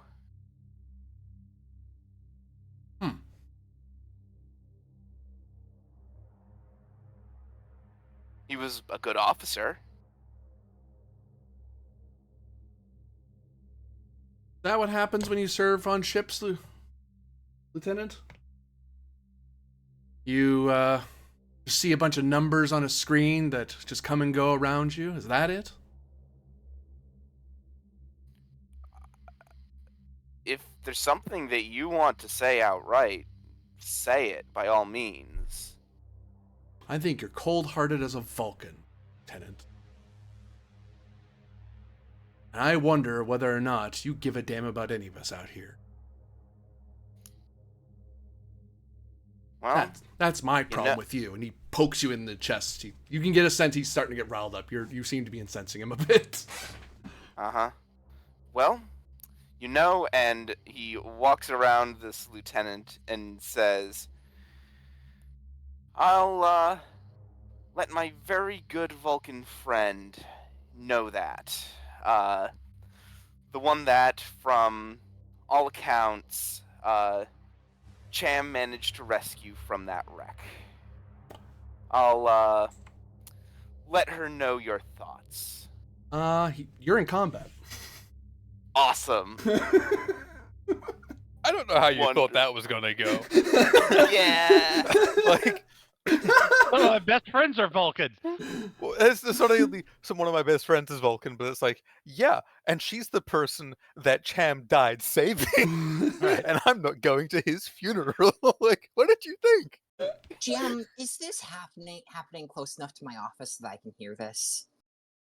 I'll give you insight command difficulty of 3. You might notice that Alright. Lieutenant Stoyer isn't at his post where he normally is, and he should be. You might have gone looking for him to go. Where did Stoyer go? I need him for something. Oh Okay, no. I have focus in trauma 1 against organization. melee threats. Oh God. Okay, I'm sorry. A focus in organization because I know where my officers are supposed to be. Yep. All right. You said insight command. Why don't you take 3 threat, buddy? Sure, I won't need those. Uh-oh. I have I have something very unfortunate that I also have to add. Is this guy technically a superior officer? Barely. He outranks you. Does this trigger my trauma 2 superior officer? Oh yeah, he's using that to his advantage because he's a piece of work. God. So Yep. does that mean trauma 3 because of the Yeah, melee because this is- Anza? Okay. Yeah, because this is both melee threats and superior officers. So once you generate 1 momentum, you do have a comp on the board. I'm letting that cop stand. You don't necessarily overhear it, but you will arrive not this round, but next round, because you're trying to figure out where he went, and you kind of go the wrong way initially. Yeah, Stoyer tries to deck you in the face, man. Not lethally, he's just trying to knock your teeth in. Yeah. Don't worry, he spends a full mitt. Oh, wonderful. So it's an opposed roll of daring security. Your difficulty, he gets a certain amount of hits equal to your threshold, to your trauma, because you're kind of triggered severely right now, and your comp range just increases by the same amount. I hate this.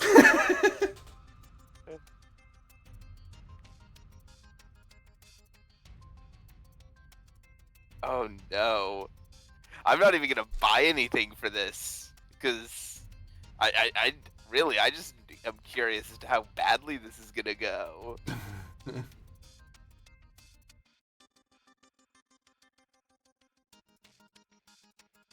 There it is. You still rolled 2 dice. Oh, you did. Never mind. I saw things. I'm fine. So I roll. Oh. Jesus. We've not even playing.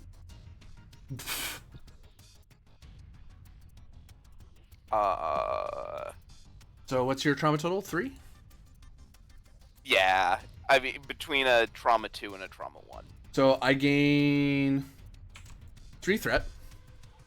The only reason he's hitting you right now is because you're too traumatized to dodge him properly. Don't hit, don't hurt. And unarmed is just +1, isn't it? Yeah. Yeah. Oops, I was gonna roll right off sheet. That would have been confusing.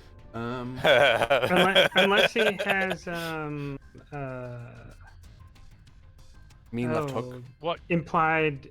No, mean left hook gives you vicious one. There's one that gives Applied force. that lets you Applied applied force, force. yeah. Yeah. What Kovic has. What does that give him? It lets you replace Daring with fitness, I think. with fitness, and then gives you +1 to your damage. You know what? Sure. But you have to have a fitness of 11 higher or higher. Oh, he's fine.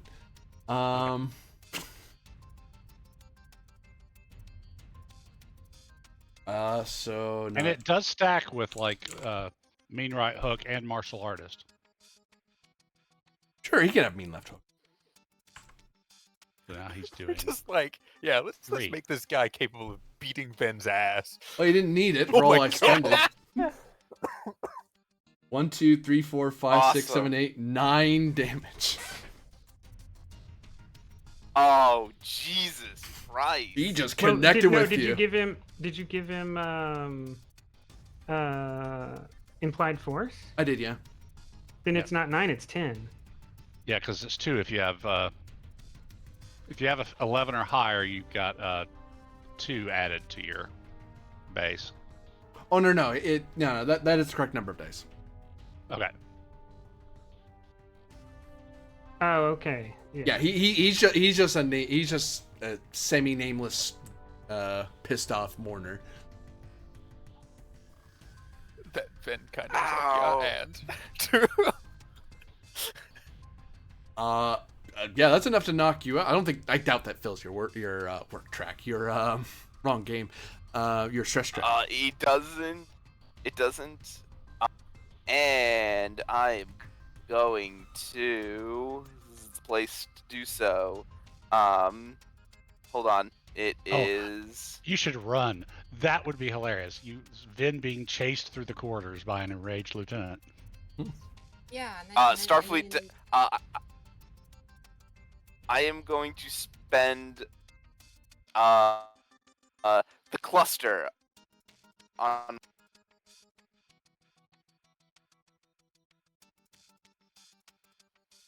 You're gonna spend the cluster to avoid an injury. So. No. To have the stress. Ah, That just becomes 4.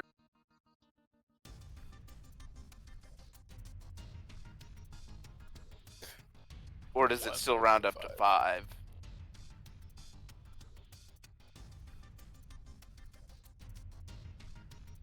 Which is it? It would round down, yeah. So, Okay, then yeah, I only take 4 stress. okay. Swift action. I thought you were just going to Awesome. add damage. Buying 2 dice. Yep. Sorry, I shouldn't have rolled. I'm supposed to be for you. I'll spend 1 momentum for a third.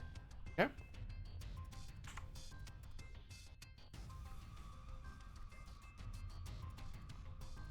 I don't think that's enough, but I think you still only gain 3 threat though. Yeah, I gained 3. Oh no, I gained 2 because I swift test. Oh right, yeah. You still hit me though. Man, those traumas are doing a lot. 1, 2, 3, 4, 5, 6. Okay, spending just metal part of that. I take another 3. So 4 and 3. That's not enough to fail you. Yep. Oh yep. He just swarms you and just you try to defend yourself, but then you have your trauma just kind of hits you and you freeze, and then thwack thwack like you're punched out of your fugue for a second, and wow, that. Thankfully, you've been in enough like really scary situations where the instinct to roll with the hit just happened, and you did your best, but oh god, this guy has really heavy hands. You're feeling you can see stars for a second. But the turn's yours as you kind of, whew, you got really lucky there. He didn't knock you out, or do something worse for that amount of damage. Damn, this guy nearly killed you. Yep. And Ven just sort of pulls himself up. Ow. Say it again! Say it again, Lieutenant! People are looking at this exchange at this point. He's screaming, and he always just decked an officer. That's like, whoa, what's going on over there? Ben isn't gonna give him the satisfaction. Harmonizers to the rescue. Yeah, I mean, I assume Carpenter heard that and is going in that direction. Yeah, it's like, what direction did he go? That sounds like him. Oh, crap. Oh, God. So what do you do, Ven? It's your turn. Ven is just taking up a defensive pop. He's not gonna strike back. He's not a dumbass. I think there's actually a whole thing for that. People never defend. Everyone's always punching. I think it's just a nature, though. I think it's like guard up and it adds to difficulty or something. I might be mixing games. Guard. Oh, you roll a difficulty 0 task, which isn't diff 0 because of the trauma. You roll a diff 3 task. You roll a diff 3 task, and if you succeed, difficulties, the attacks against you increase difficulty by 1. Patrol, it's a daring security task.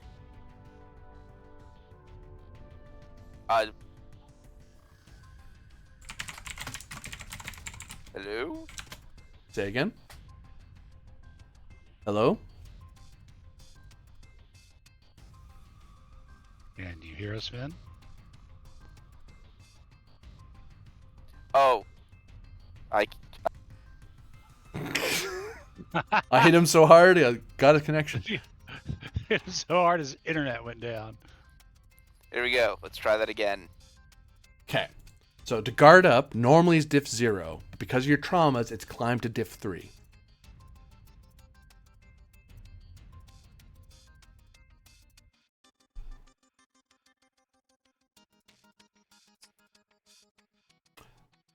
You try to put up your guard, but I hate this so much. But you're just so like there's a part of you that feels like you're supposed to be punished by your superior, and you have memories of being in close melee fights, so it's really hard to stay focused on defending yourself properly. The turn God. ticks back and forth. Carpenter. Oh, he gets to go again, doesn't he? Yeah, Carpenter, you get there just in time to see Stoyer swing at Ven again. Yeah, I picture she just comes around the corner to see Stoyer like walloping into Ven. Someone should do something. Someone get the harmonizers. Good news, Vin. The person coming to your rescue only has like one working arm. And has a lot of lost stress points for a lot of reasons. Opposed daring security roll. I buy 1 die. Oh, awesome. But she makes up for what she lacks in arms with pips. This is about to be really bad. Huh. I somehow managed to continue rolling not garbage. I mean, you're still walloping him, but...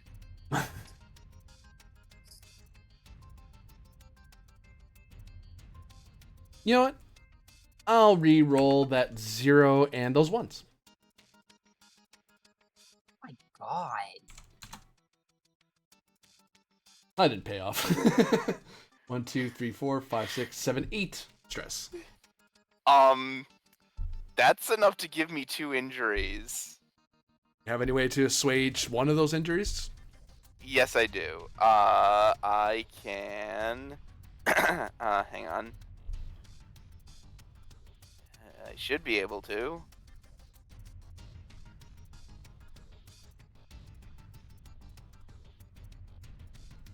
Do I?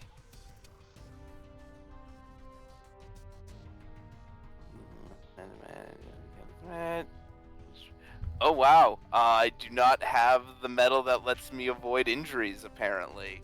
I'm just gonna have to give you threat. 2 threat to avoid the lethal injury, at least. Yup. So it's like thud, thud, and Carpenter, if you've ever... Imagine seeing a boxing fight where the other person just drops their hands and doesn't defend themselves, and this person's just wailing on him. God. And Ven's only saving grace is that he falls to the ground before he does some severe damage. Like, Ven looks like hell. He's only alive because he happened to fall soon enough. Yeah, she sees this and she immediately draws her phaser and says, Stoyer, hands in the air. Oh, Jesus. You may give me presence, command, or security. Difficulty is 1 because you are a command level officer who is giving him an order, but he is super pissed, so he might not register you're saying stuff to him. Okay. I don't have a direct focus. Focus and composure, and that I need him and me to keep our composure here. I am kind of yelling at him though, so maybe not. I'm kind of not keeping composure. Yeah, I'd say something other than composure. Okay. Yeah, I'm not gonna focus then. Take a threat.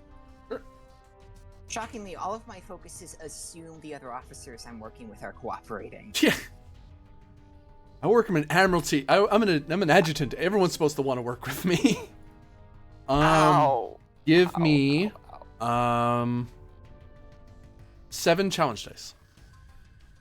Okay. As you're stressing him out, basically, by shouting at him to get him to stop.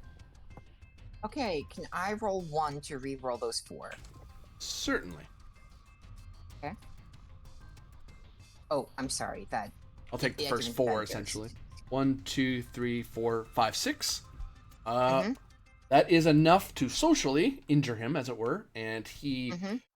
You see him like step like he's getting ready to go to the ground and finish Ven off, and then you kind of have to repeat yourself once, and he kind of snaps out of it and looks up at you, and then he sees the phaser gets his attention. The pips made him stand at attention as he knows he's been caught, and he's been caught by the worst person to be caught by.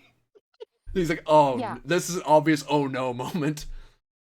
Yeah, she's going to keep the phaser on him with one hand, awkwardly tap her comm badge with her mechanical hand, and say, Carpenter to Harmonizer office. I need a team on, section 173 immediately. And then she's going to close the comm badge and tap it again and say, Carpenter to medical. I need the emergency team on my location immediately. And then she's going to tap it off again, not waiting for a response. And she's just going to hold it on him. And she's going to say, I cannot believe you, Stoyer. You were a good officer, and you abandon your posts and go off to beat another officer near to death. You'll be lucky if you don't face prison time for this.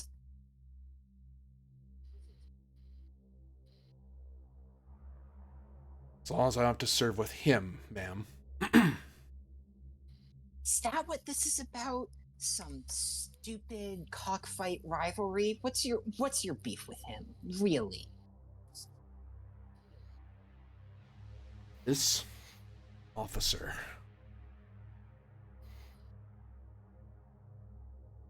goes about as if nothing is wrong, if everything's fine, when he knows that our mutual friend Cham, who we both served with, died. What does he do? He's waltzing around like nothing's wrong.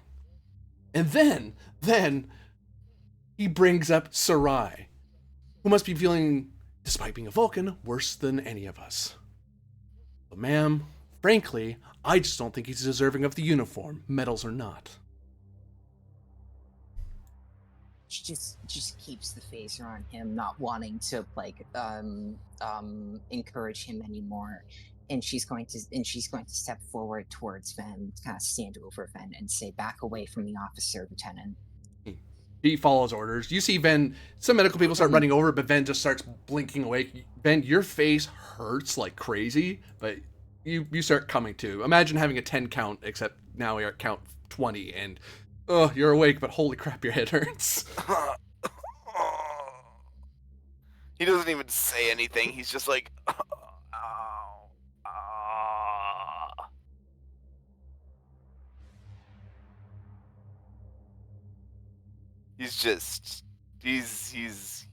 he's out of it.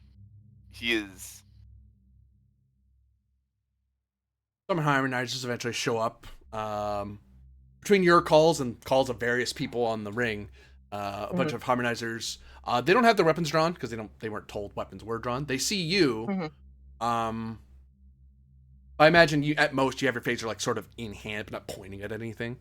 And so they kind of look at that and go, No. She just saw a man almost kill another man. She's keeping it pointed at him until someone comes to arrest him. They see your phaser drawn, and they just, by training, they pull their mass drivers off their sides and look around for a threat. They see where you're pointing, and they point at him. On the ground, officer. Stay calm, boys. He's cooperating, but he is acting violently. Put him in a cell, and we'll deal with discipline later. And they very thoroughly and carefully arrest him. They pat him down for weapons, which they find he has no phaser. He has his comm badge and his tricorder. Once he's arrested, she's going to walk up to him and, with a scowl on her face, rip the comm badge off of his uniform. There's a moment where they almost stop you, and then one of them just kind of gives them a look like, no, let it go. This is normal. It's like, oh, okay. Poor guy. He's probably going to fall down some stairs. Oh my god. This is the harmonizers.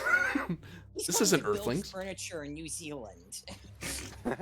I'm just saying. Well, you didn't tell him. You didn't tell us not to put him in the cell with the Nausicaans. Look, it will not surprise me if this asshole comes back later, spoiling for revenge that I ruined his career. I mean, Kovic's an Iosian. He has his own sorts of justice, and he likes Ben. Lieutenant. Yeah, but Carpenter doesn't like him, but she also doesn't support abusive prison environment. She doesn't want him hurt.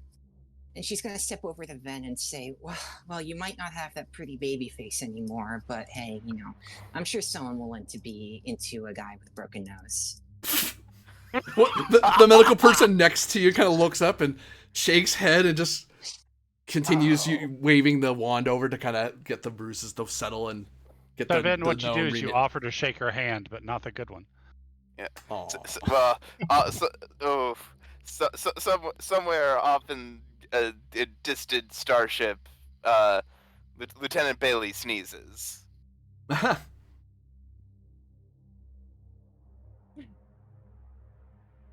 Yeah, no.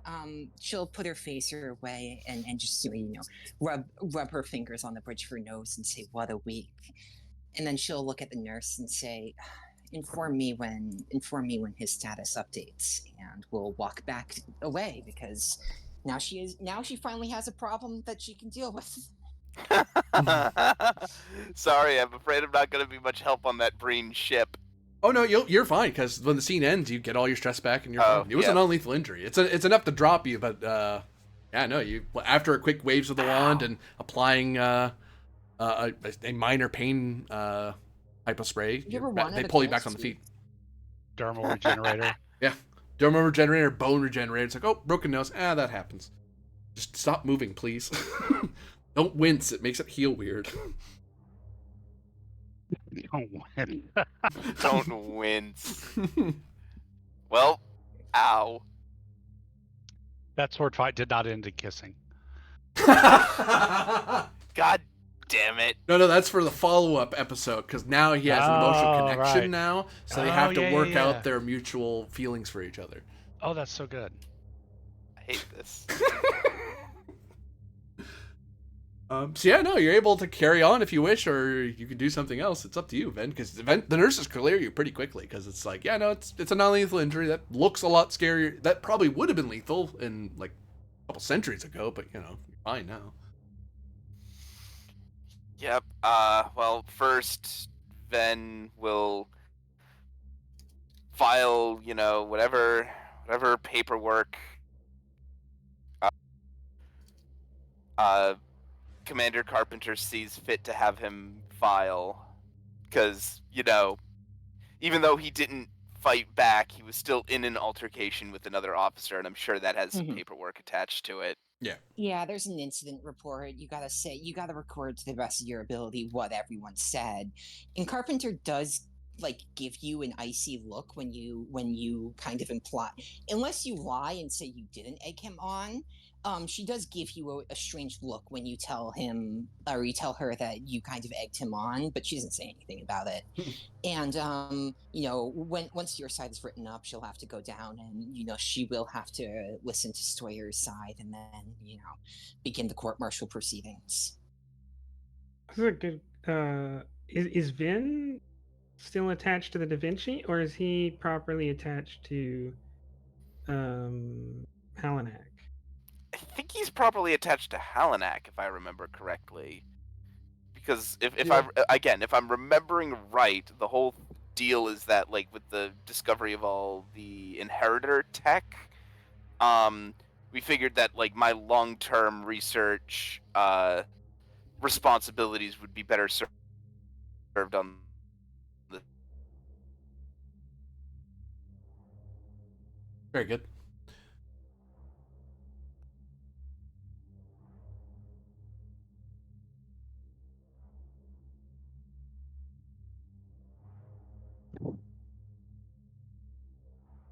So I assume. go ahead. Yeah, I assume you got all that. That you're serving on the Halanak, as far as you're aware, yeah. Yeah.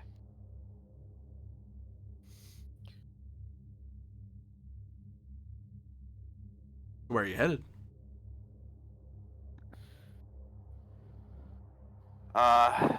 As much as Ven would like to take time off, he does understand that there's still this wreck that has to be looked. And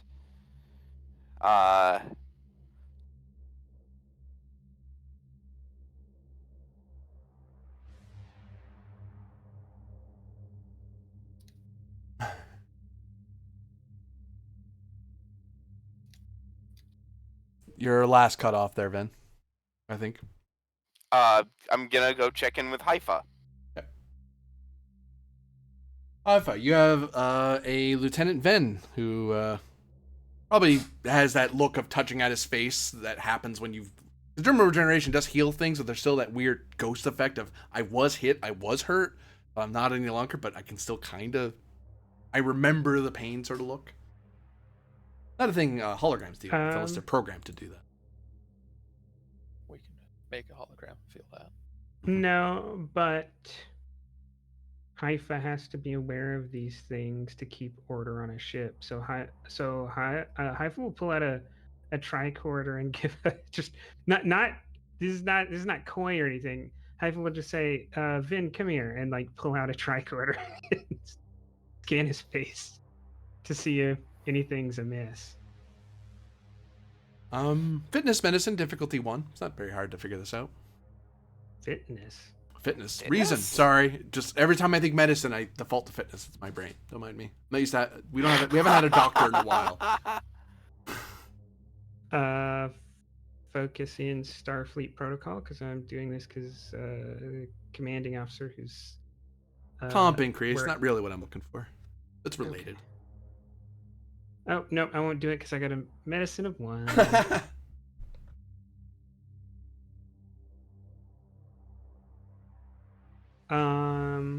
Beautiful. Project manager. I'm No. normally used to people interrupting whenever I'm doing to handle one small thing really quickly. I'm gonna say no. Okay. What was the diff? 1. Okay. Spend 1 threat. Sure.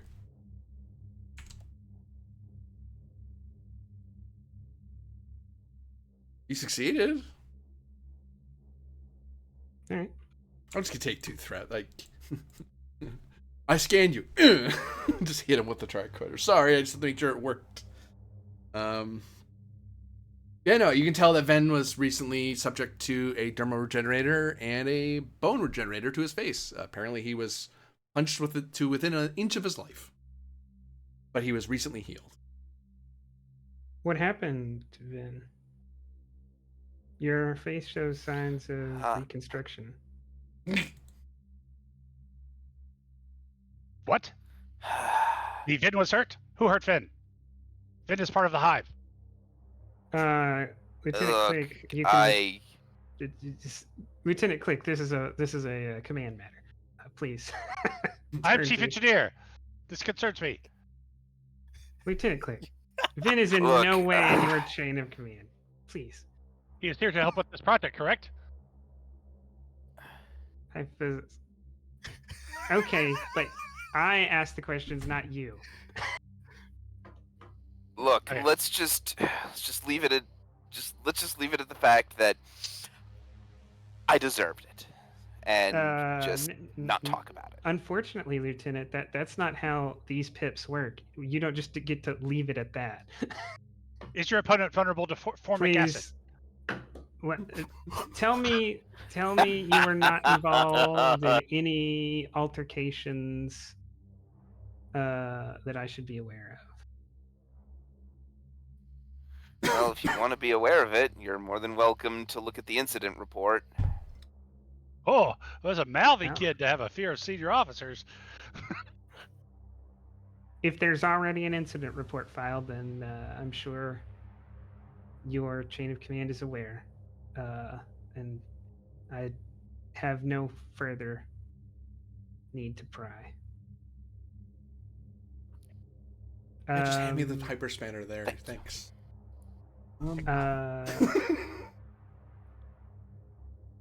Well, you can help.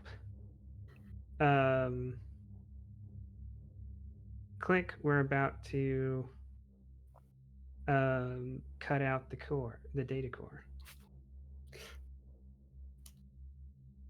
So is that our primary goal here first, is to get the core and retrieve the data intact? I think computerized data is the most important thing. After that, then we'll just generally strip the ship for anything relevant, Okay. right? But the core is the most promising thing. the data the ship holds about Green Fleet movements and operation patterns and anything on there is the most important part.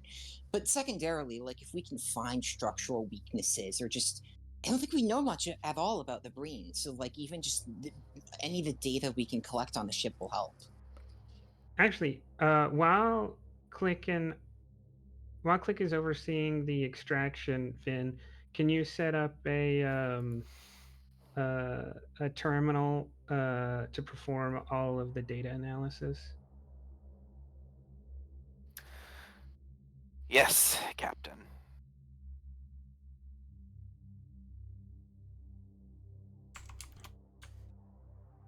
Then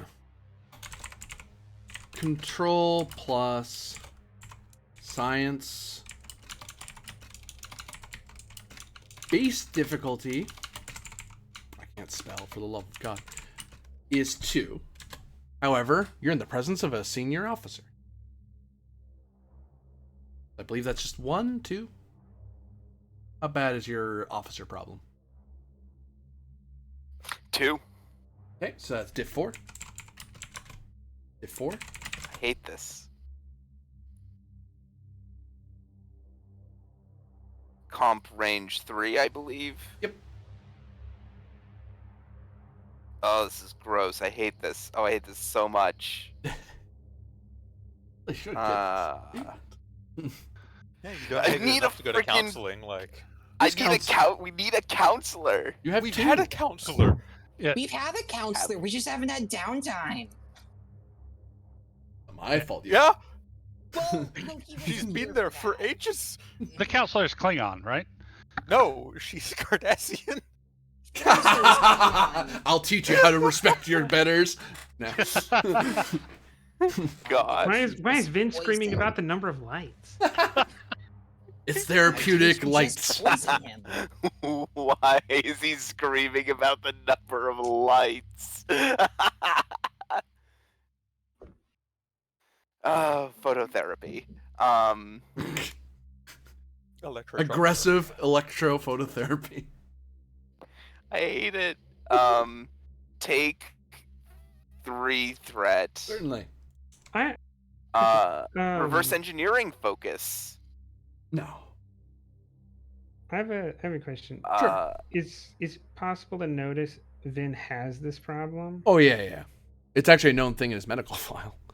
Okay, then knowing how important this is, and that Haifa's actually just here to help with her engineering knowledge, she's not really here to provide command oversight, because that's one of the things she wants to train Click on. Haifa's just gonna like try to get in Vin's blind spot and then turn into an and then I'll give you a threat to become just an engineering ensign Andorian, and some form that Click is used to Haifa using when Haifa just wants to moonlight as an engineer. does that also drop my? Yeah, the captain isn't here. She must have stepped out while you weren't looking. That's sorry. weird. Cool. I complicated anyway, Hey, you did it. Gain a but momentum. I did. I did. Wait. I will. Ooh, Vin's on. having a humdinger of a day. You take a threat, but I'm gonna spend my generated momentum and my bonus momentum to quash comp. Roger.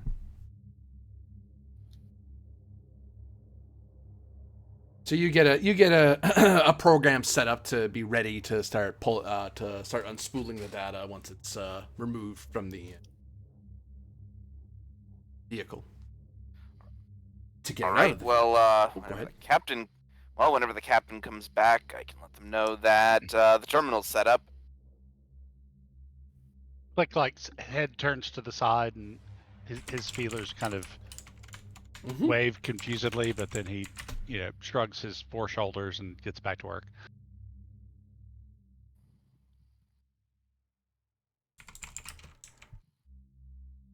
This would be, to remove it, control engineering difficulty 3. It drops to 2 because there's an engineering detail here. Okie dokie. Can I? You can.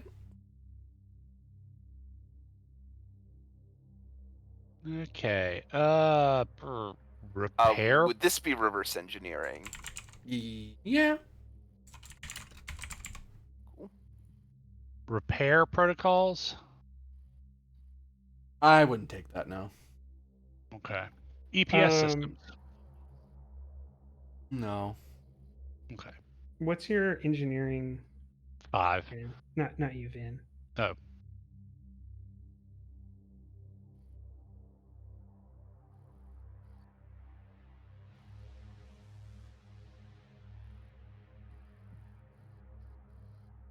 Um,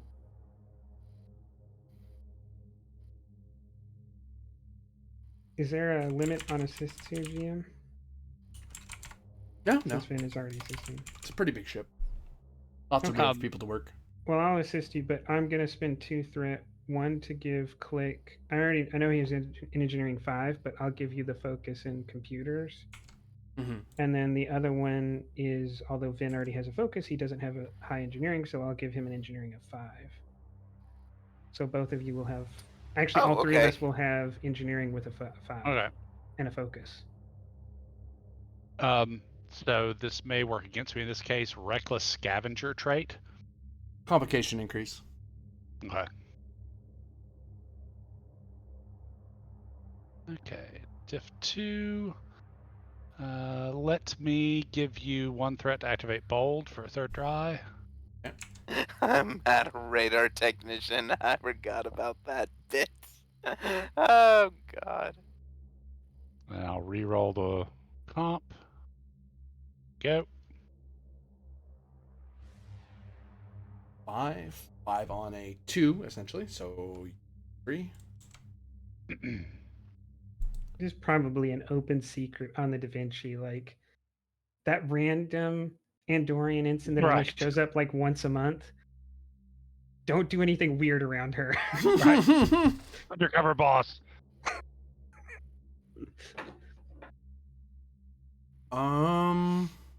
There's like some long-standing rumor that like someone badmouthed the captain in front of that ensign, and then like they never appeared again. You know, next time the station docked with, or the next time the ship docked with the station, they disappeared, and no one knows where they wound up. Doesn't work on click because the complete absence of any pheromones or smell. Yeah. Still the same.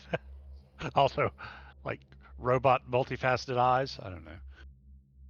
Yeah, you can. There's more information that can be pulled from this, but I will let you guys ask 2 questions about what this Breen ship knows, because you find out a couple of things fairly quickly just from the initial decoding. There's a wealth of information about a variety of other matters, but that will take time to get through. But you can do a quick search for a couple of things. That would be like in the captain's logs and stuff like that. Or thoughts logs, I suppose. Thoughts. Probably what his primary mission is.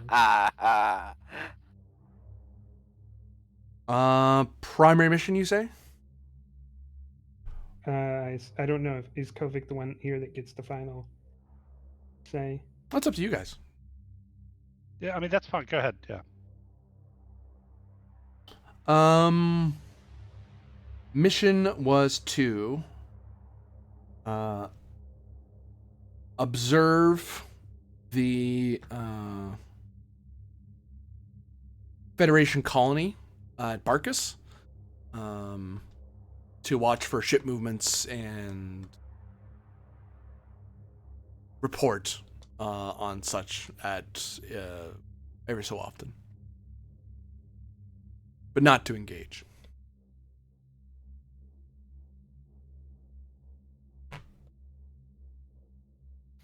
What does the captain's logs contain about Halanak? It knows it as an FIS station, the capital of the system, that it's well defended. It's a port of call that is to be avoided at this time. The captain does lament that that's very annoying for him because he knows Halanak Station is a very good station in the region. It's spacers talk about it as a place to go in the Shackleton, but You know, if that's orders, then whatever. He'll just have to find another way to pull in the dry dock if he needs it or something like that. He knows of Halanak Station, but it doesn't seem he knows anything about the operation. He hasn't been briefed on that. Can we spend momentum to ask further? Sure. So,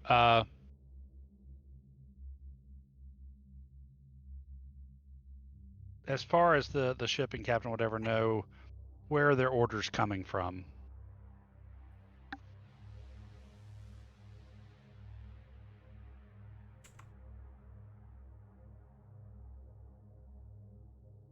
One second.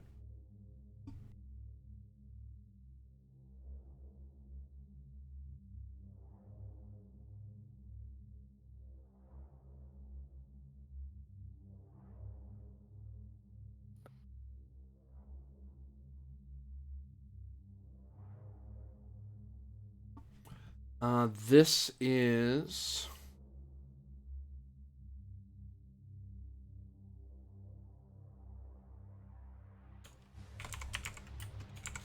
Thought-Gar of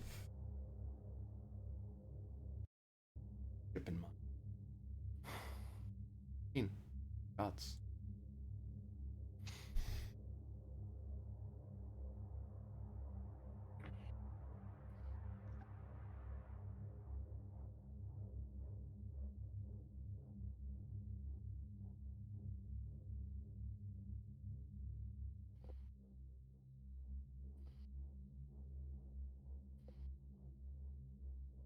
The not the Stoyer. Copy pasta. Save me here.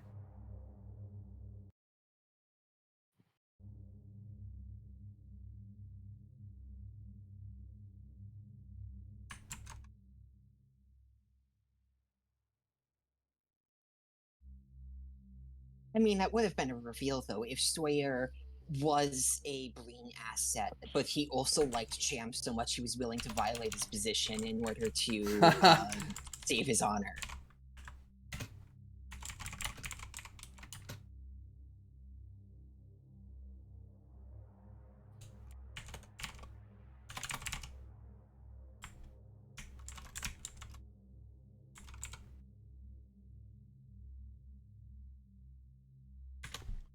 They are to report to Thought-Gar of the Chelgri class ship Zamag.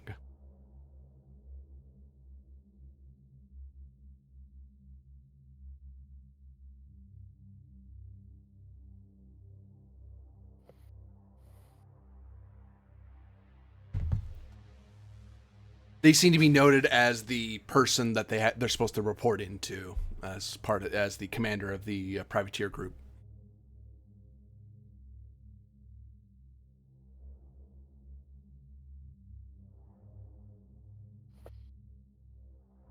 Any details on the location or route, patrol route, whatever, of this Simog? I'll push that back. He doesn't know that. Okay.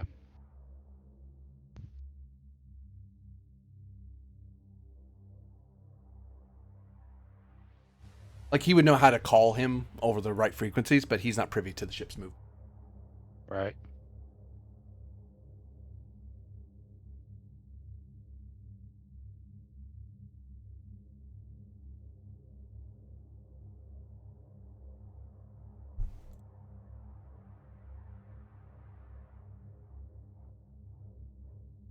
Further questions you wish to glean from the computer core at this time?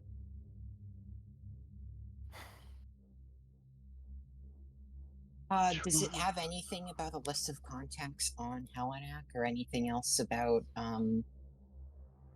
if they've ever made any transmissions to or from Halanak?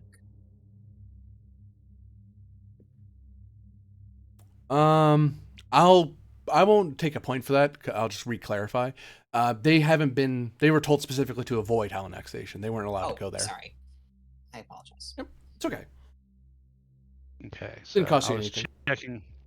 checking my notes to see if this thought was there. There was a Breen mentioned way earlier in the campaign, but that was Vosnar, who was running materials and whatnot during the early days. Okay.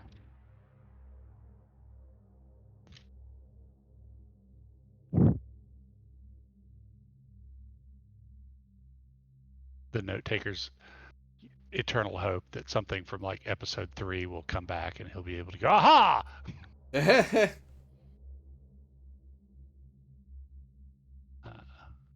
Anything else we should ask? Oh, does this Corps have any database on the number of privateers deployed in this region?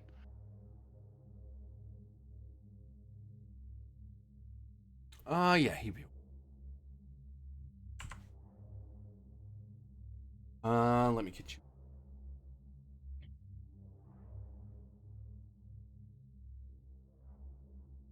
Oh, wait, I demand alphanumeric symbology. or that. Which means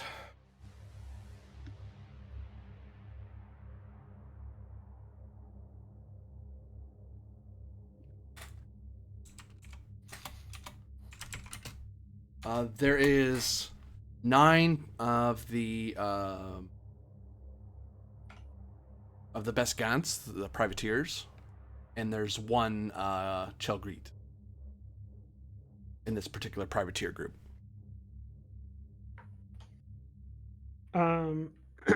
Does the computer have information on plotting intercept courses in case this ship needed to get in contact with those?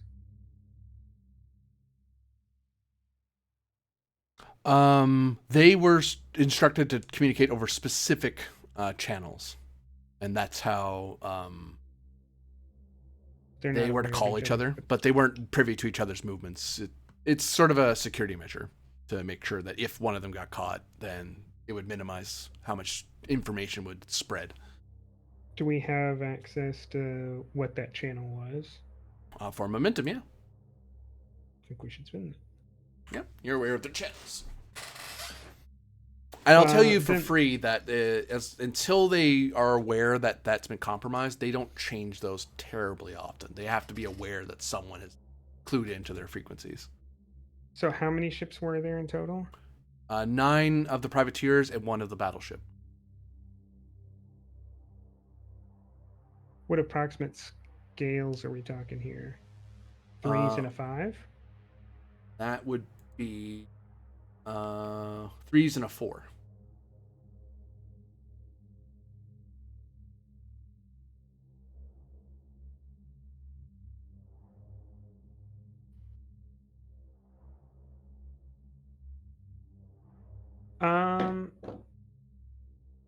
Does Starfleet have any knowledge about the conditions that Breen ships will view as safe to be shields down? Say again? I'm not sure I understand. So, like, Starfleet ships travel like 95% of the time with shields off, right? Are Correct. Breen ships vaguely similar? Or are they trying to run, almost every scenario with shields up? I'll give you... Because here's my overall thought process here. We have been here, send a signal to the other ships that this ship has found the perfect opportunity to raid the primary target and is requesting all the backup to make the plan go off without a hitch, right?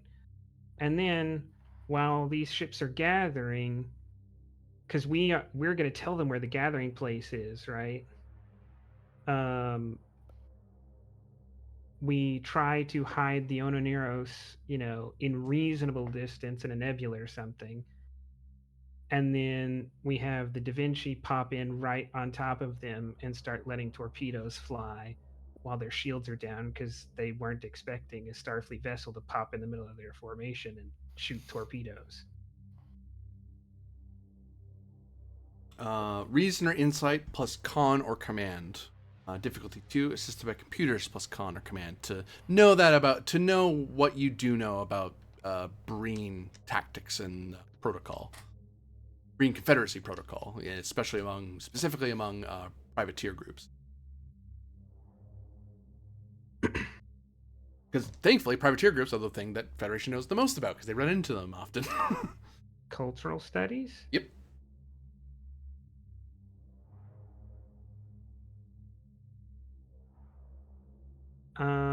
I'll give you a threat. Certainly.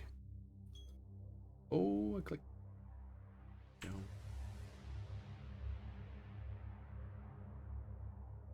Plus ship if you want to consult the ship. One. So normally, like a lot of spacefarers, you leave shields down just to save energy. It's just hard on the shield systems to keep shield emitters to keep them on all the time. It wears down their lifespan. But if they were to gather at a place as a staging ground, they would go to yellow alert because they're expecting to go into battle. So they're getting shields up, but they're not turning on their guns yet, and then they're going to jump at their target. If they're massing up for a fleet engagement, then the only reason you wouldn't do that is if you were trying to keep you're trying to maintain your sensor silhouettes. But if you know you're gathering for a fleet engagement, that's immaterial. There's too many of you to not be seen. So you'd put up shields up just because you know you're a big fleet. Especially if the command group thought is present, then they'd want to be ready to defend the main ship. So, would they, since they're coming from different places, right? Are they gonna spend most of the time shields off, trying to be sensor low until like the last ship or the most important ship arrives? Then they go shields up because now it's more about security than safety, or is it? Even the first ship to arrive when it's there alone is going to be shields up. For momentum, I'll answer that. Sure. Ideally, you try. They would try to all arrive roughly the same time. They would be told you are to arrive in system by X time, and that's what. And you're all supposed to just kind of all arrive at once, and then you pop your shields on as a group. Failing that, because space is big, things can happen.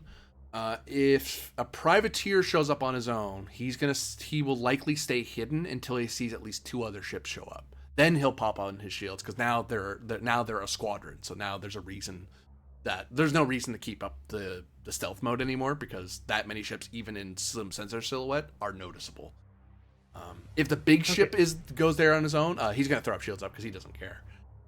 He doesn't care if you see him. They are likely to put on shields pretty quickly after coming out of warp. Depends. It depends. Again, if they all arrive at the same time, everyone's going shields on. If there's a delay, then they're gonna wait until at least 3 of them are present, then they go on. If I know if that's their tactic, right? We're told to arrive at this exact second, right? Right. Then I'm thinking I tell them when to arrive. I plan to arrive that exact second as well. Do I have a small window, like a round or 2, to start shooting? Because they are going to turn on shields, but there's a couple of seconds, right? Because they're arriving to the second I told them, and I know what that is ahead of time. Do I have a couple of seconds? You would like for a threat. I'll answer that. Sure. You think that you might be able to get a surprise shot at one of them as it warps in. If you, because you'd be waiting for a warp flash to happen. Slim sense or not, there's very few ships in all the galaxy that can warp and be cloaked at the same time. Warp trails kind of give you coming in or out of warp is a big event. Astrologically speaking, it's completely unnatural. So you could get the jump on one ship. You'd basically, with that tactic, you could theoretically have a round all to yourself to jump one ship. Then in the following round, other ships will start flooding in. If they do all come at the time that you say. You could get the jump on at least one. And it'd be unshielded. It wouldn't know anything's wrong, and it wouldn't know that there's anyone waiting for them there. They don't know it's an ambush.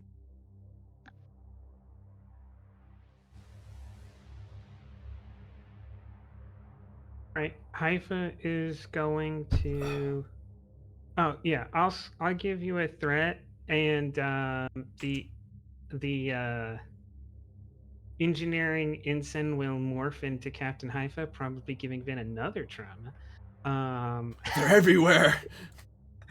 And Haifa will say, "I have to prepare a report," and Haifa's going to go write a detailed tactical plan for basically doing this, making use of the Onaneros and the Da Vinci and the Atlanticus and our other shield shuttles that the Da Vinci has access. I think the Da Vinci has one more armed shuttle. To make a small fleet to set a trap and hopefully annihilate this pirate group. And the intention is to do the responsible thing and submit it to Thralic. Oh wait, Thralic's not here, so I'll just do it and leave the report for Thralic to read when she gets back. Except the owner has no reason to follow your orders. Yes. I can't. No, I can't order them. This is gonna. Right. I accept that I'll have to get her support. Okay. I'm not trying to push. I'm not trying to hoodwink Rail into anything. But I also want to limit the number of people who can say no.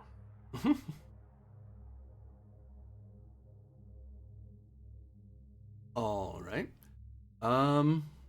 We will swing the camera away to I believe Kovic and Rylov, because eventually Kovic does get back to Tal Ora to get details on what exactly was trying to be. Yeah. And he's also going to get to hear about a fun little incident. Yes, Lieutenant Sawyer has been, as the Harmonizers detained Lieutenant Sawyer for a altercation, which Lieutenant Sawyer currently would be held in the Harmonizer's office because he committed a crime on station. But obviously there's Starfleet people there, so Right. up with So, dealing with that. Back burner that. So yeah, I am going to agree with Rylov's plan.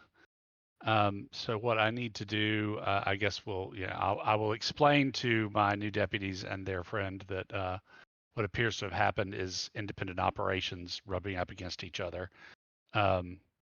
So we need to set up a hole in the security in the way that looks like these Romulans are still are working for Rylov while pretending to work for me. So we need to figure out a way to do this so it looks like it's kind of happening under Kovic's nose.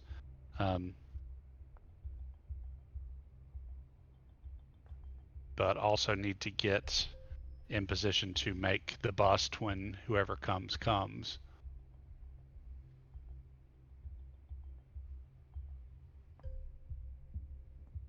Okay. I am going to cry into a pillow, and after that, It is thirsty sword lesbians. oh, gods in heaven.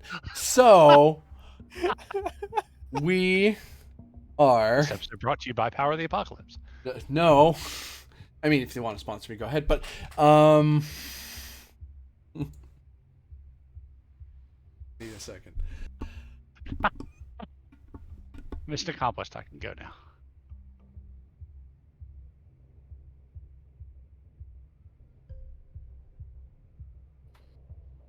Right. So, there is a role to be had here of basically the two of you are trying to hoodwink the main controller of this operation into basically blundering into your trap. I'm going to say this is going to be an opposed presence plus security roll.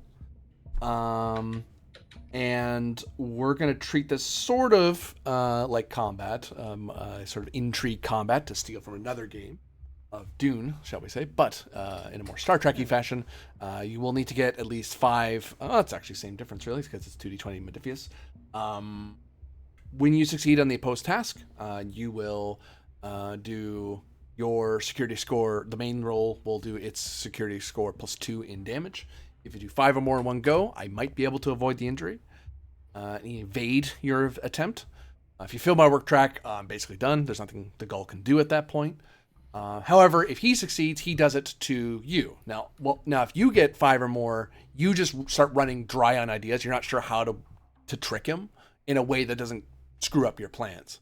So, because there's more than one of you, that means unless both of you are out of the equation, your counter operation can still go. But if you're both out, you kind of try to get this plan, and then you're able to you find yourself at a loss on how to do this without it endangering personnel on the station, or without possibly it turning into a bloody shootout across the station. So it's a lot of planning and counter planning and trying to guess out exactly what he's doing. So I would say, actually, in that vein, I would say presence or reason plus security. No, it's precise movements. So I would say presence or control, security, opposed. Okay, and so opposed rolls, base damage is 2. What is going to function as assets, the equivalent of assets here, if anything, and do I get to spend to add damage? You're in the more STA fashion. It's just a straight plus 2 to whatever you're doing. So it's your security plus 2. Okay. And it's you follow the same rules as if you were doing an opposed, like an attack roll of some kind. So you can do like reroll hits and piercing and all that. But unless you have some sort of talent that gives you otherwise, no. Assets aren't a thing in Star Trek Adventure per se. And Yeah. I was just, you were wondering. So we're basically in my target number is a 5, roughly. Well, it's opposed, so you don't know what his. I mean, damage-wise, if or yeah, you want to do 5 or more, yeah. Yeah. Okay.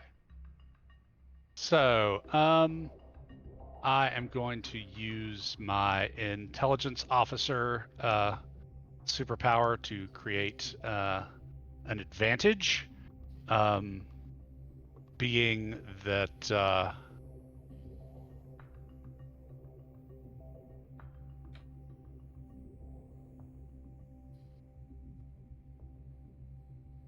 advantage is that I have trustworthy, very competent people where I need them to be under my command, and the harmonizers and whatever, so that they know that they know what they're doing, and they know to just do what I'm telling them to do, even though this is kind of complex and moving pieces around. I follow you. Yeah. You have a list. Okay. You have a pre-screened list of people you can fire and forget. Okay. Trait of vigilance. Vigilant. Yeah. Okay. There's 2. Intuitive and that I can kind of think around and how somebody might react to the things I'm doing and counter me. You've countered one of my traits with that. Okay.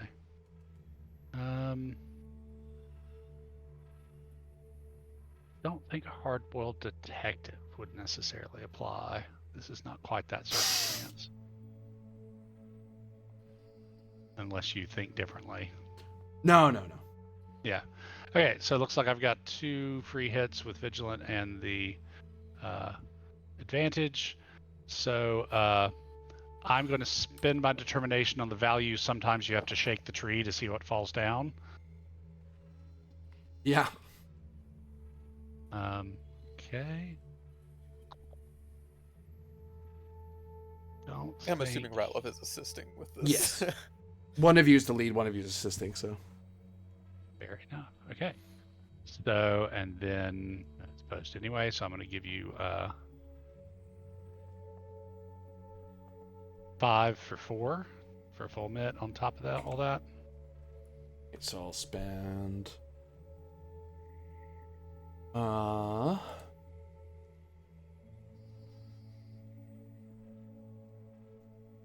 I'm expected to perform my duties to the best of my abilities. And full mit, right back.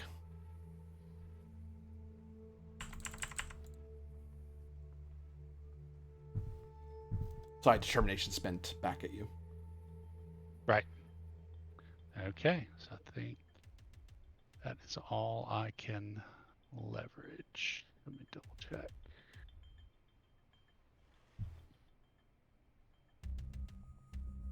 Okay. I mean, if you end up needing favors from people, sure, but I don't think I have anything that'll help. Okay, so base, there's 4, 6. Oh, wait, actually 8, because I forgot the determination.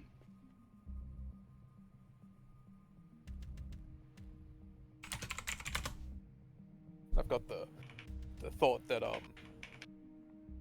I mean, team dynamics probably.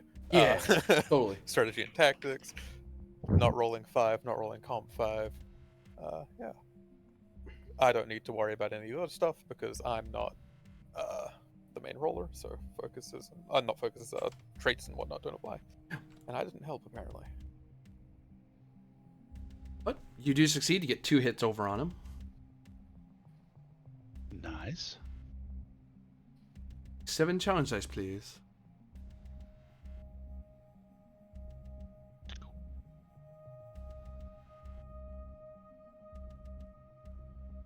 Let's spend 1 to reroll 3. Okay.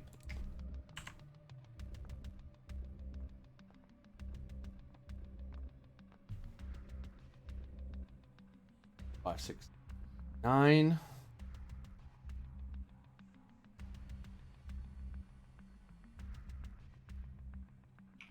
Oof. I will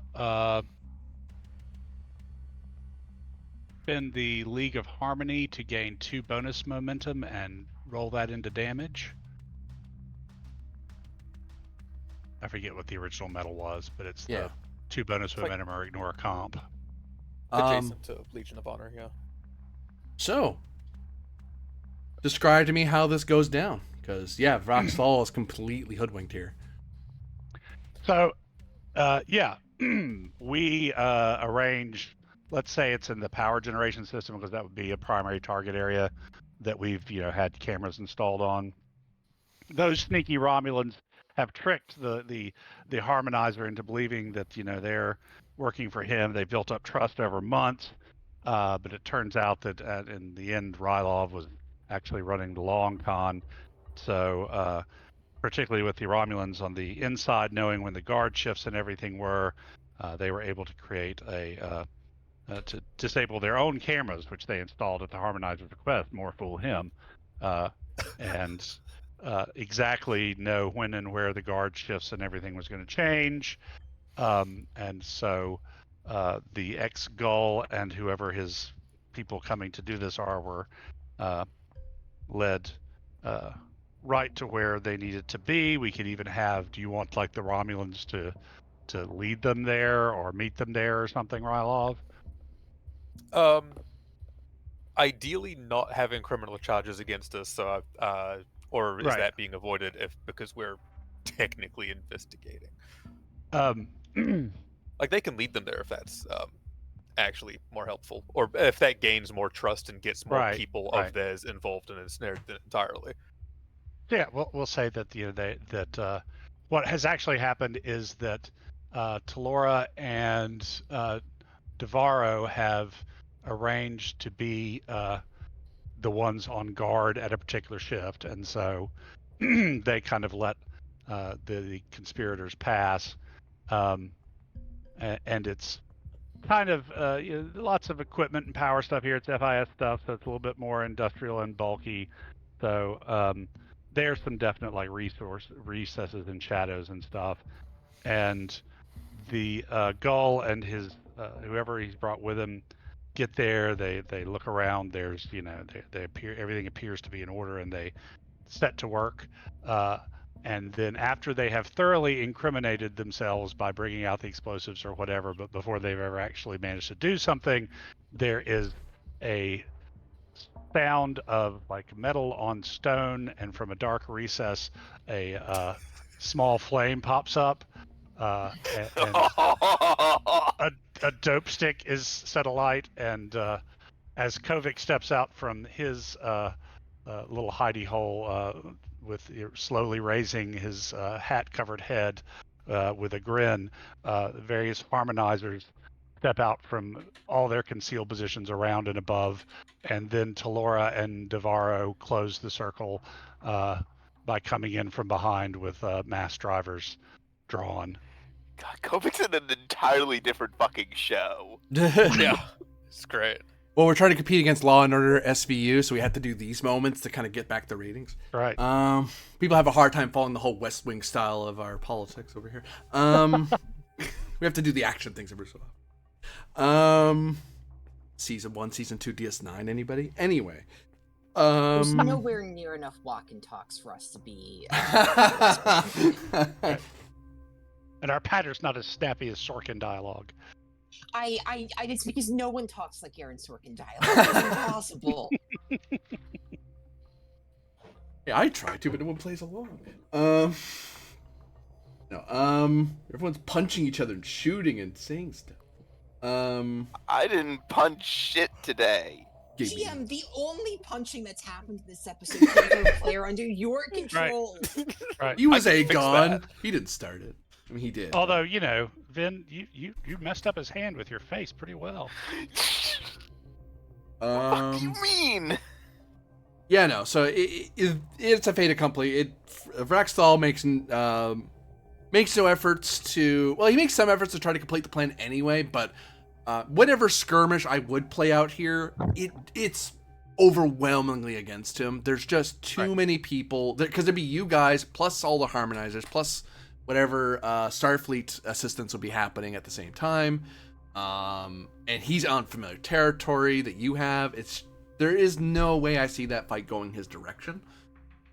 So he basically just swarmed almost immediately. He tries.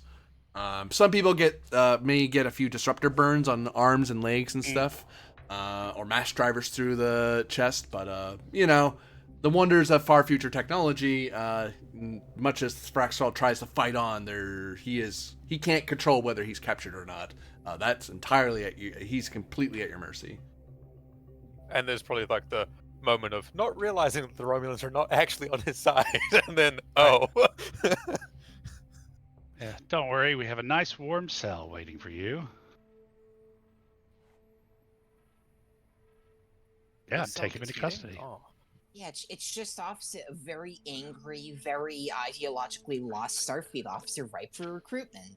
No, it's warm because of the still Oh cooling no! the still cooling body of the Starfleet officer and the 6 Nausicaans in there. That's what's providing the heating. That's right, it's the Nausicaans. I just keep some Nausicaans arrested to just throw people I don't like to. Just like, Jesus Christ! But yeah, with that, you have completely crushed Vraxthal's Operation Eclipse. He's unable to complete it. He tried to, but frankly, over these last few sessions and in world a few days, he just couldn't get any progress. He basically walked into what he thought was an open meadow, and he was just stepping on traps all the time, not knowing he was in danger the whole way, until all of a sudden, this whole time, from his perspective, he was doing okay, a little confused what was going on, but which in intelligence, that's deadly. Not knowing what's going on around you, it's like, by this point, Frax, honestly, he should have just picked up sticks and left. Bailed. He should have Yeah. bailed. He should have bailed. Oh, that was very exciting. That was very satisfying. That's the Iosian way right there. Yeah. We sweep up to Captain Riel and Commander Carpenter. As you have learned by this point, Carpenter, that the mission, the operation has, Kovic and Rylef have successfully been able to capture the responsible party, and there's a lot of people being processed now and a lot of intelligence being poured over, because basically his entire intelligence cell basically got captured with all their stuff. And you have I don't know if you have reports from Captain Haifa if the Breen ship has been in there, because that seems to be a black box of intelligence over there. Yeah, Haifa's doing something. Yeah, Carpenter's gonna have that, because Carpenter's gonna have to be read into my plan. Mm-hmm. Not to mention Rial's gonna know. Oh, you could be there with them, because Rial's is just having That's dinner. exactly what I want to do. I want to be the unwitting third wheel, and this is not ironic. I mean it. Hey, two I for like one. how you say that like Carpenter understands what she implied that she was asking me out. Yeah, But she's no. an unwitting second wheel as it is. Yeah, no, Carpenter will pull off. So does that make Carpenter just a? I don't Finish know what the that joke made at me. least. It was so bad that the network censored it. That's right. Oh no! I was just gonna let you finish. I was gonna say unicycle. Oh my! I mean, God. I think that's what Rial is looking for. Focus. Focus. 1 second here. Carpenter is going to pull off, her, aged malt whiskey off the shelf and pour herself a glass and say, "What a week!" And then she'll pour more glasses for people who want them, and she'll sit back and lounge in her chair. More drinks for a hologram. If they want. Yeah, Haifa does just to fit in. Cheers. Oh my God. I can't believe this week. Haifa, you can never let me captain an away mission again. I spent my whole career,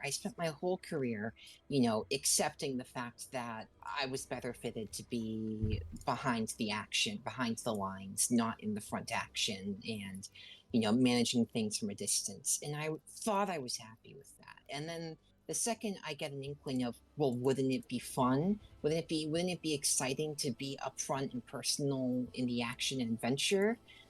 What a mistake. Well, I good think news you're is- too hard on yourself. Hmm. Besides, I got a perfect opportunity for you to take another stab at it. What are you thinking about? Captain Rial kind of gets up and starts mixing up a cocktail for herself as she's paying attention. She says, "Well, if I can convince you and Rial here, I want to, in one stroke, eliminate all Breen operations in the Shackleton." All operations, and you hear the shuk noise of her mixing, like genuinely mixing in a cup. Like, you replicated that, and then you realize, wait, she brought it with her. Like, it seems to be something she has, and she stops for a minute, and kind of pours it out and kind of sips and comes over. If Okay. the plan works, we could nail a battleship in a few seconds, and by the time you arrive, have the fight down to 7 or 8 privateers for you to help us mop up. Are we engaged in some sort of war with the Breen Confederacy? I haven't been away from station that long, have I? No, but However, Breen they- agents have been acting as privateers in the sector, and once you open fire on Starfleet vessels or Federation vessels, we will go after you. Yeah, these are Yes. not Breen national assets. These are avowed privateers. Okay. And we have evidence in their data core that they are acting as privateers. So they're free game. Slavers. She kind of just like shakes her head and looks distant for a second. Worst of the worst.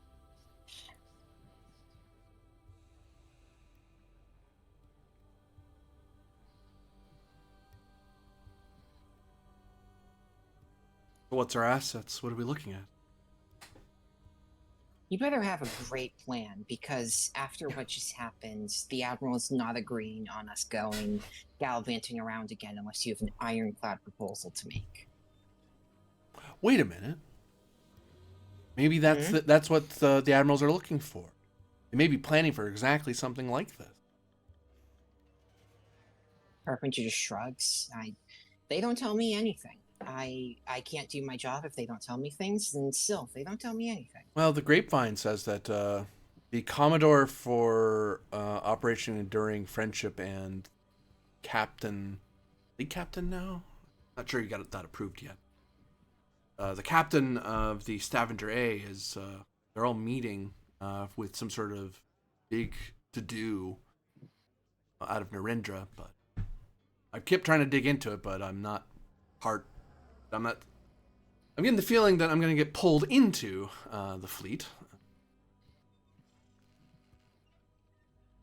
Think we can pull this off before their operation? Unless they're targeting the same people we are. They can't, unless you have information they don't have.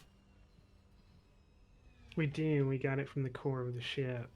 One of their members. It's today? But, yeah. Oh. It has Possibly. very specific...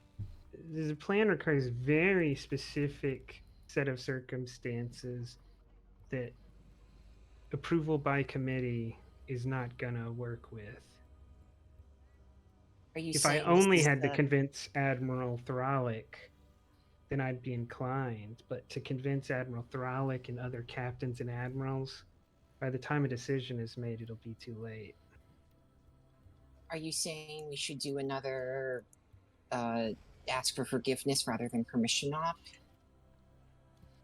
I think this is the That's part not where I point exactly- out that I served with the JAG Corps, so let's all be very careful what we talk about right now. She looked around a lot more. She sobered up a little bit. Yeah, I look at Riel and I say, forgive the commander. She doesn't have the experience.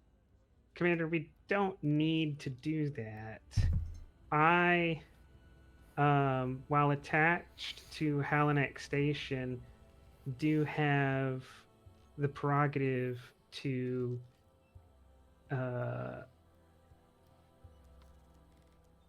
act in accordance with our mission, part of which is anti-piracy. This is just a standing that is just a standing part of being a Starfleet captain, is not allowing piracy. But we also have one of the Admiral's directives that explicitly covers this. We don't need to exceed our orders. I explicitly have orders to do this, and you, as a representative of the Admiral, would be more than welcome to oversee the operation, especially since more than one ship would be involved.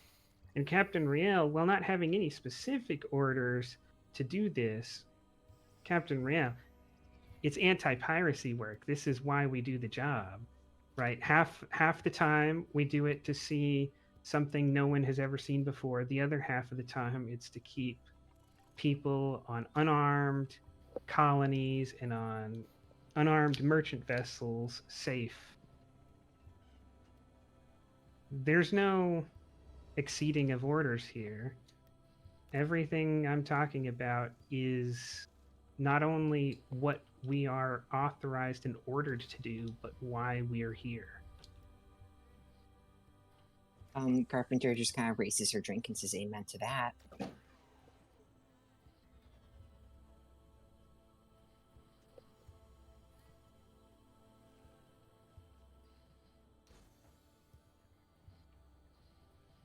Well, I don't need to check in with the committee. I do have to verify that we're not stepping on any toes here. Have my commanding officers, have yours, present the plan and sound. I'll push to be put off my current charting mission to aid in your effort. And last I checked, I don't need to... I see no reason to interfere in your chains of command. But what do you have? So she wants me to drop a plan to present to her commanding officer? Present to her, so she'll if she likes it, she'll say, "Hey, I need to go do this thing. Do you mind?" Sort of thing. You're selling her, not the commanding officer. Do I need to roll for that? Because I had presumed I had already done that. What? Run me over the basics again, just so I'm clear. So just to make sure you are telling her everything that you tell her. We're going to use the information Vin got. Probably use Vin because he's got the skills for this. To send a one-time communication that says, be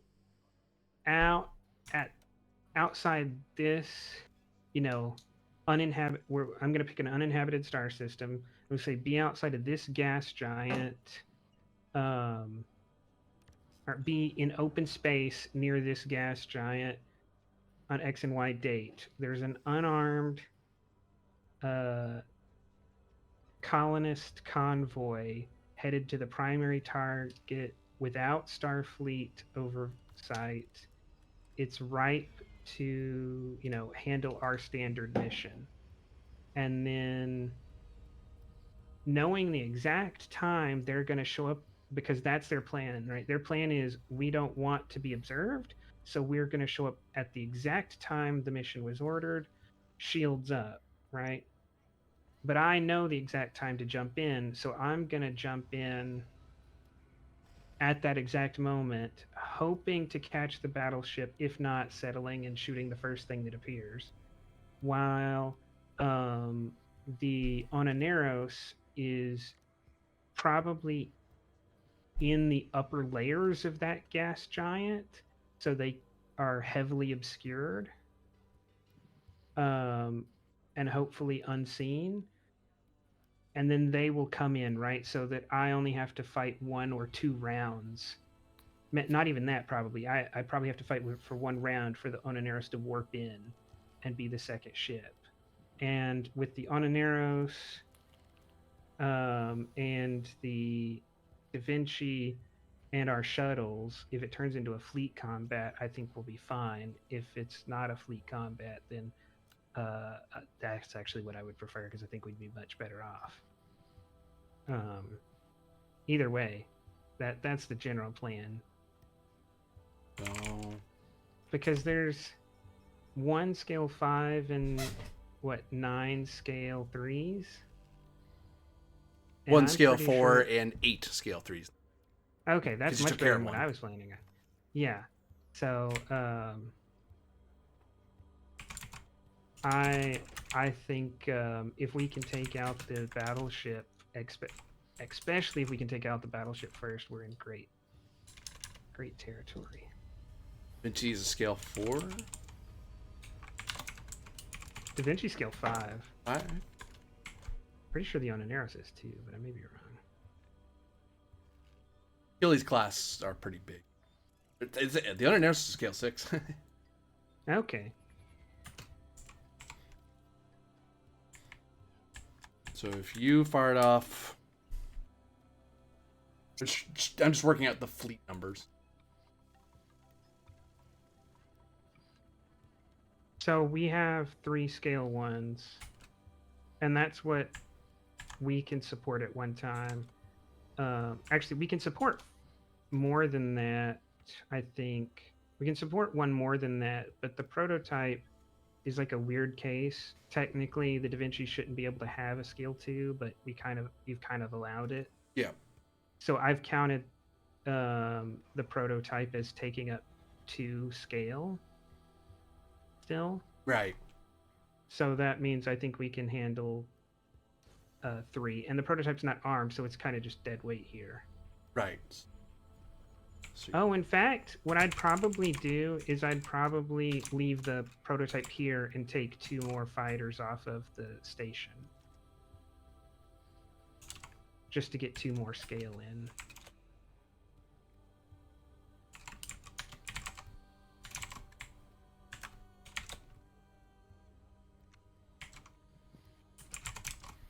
And then the Onaneros is going to have, what, 5 scale of... 2 times 8. do they have extensive shuttle bays?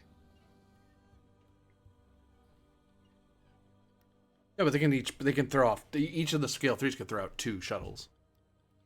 Oh, you're talking about them. I thought you were talking about the Onaneros.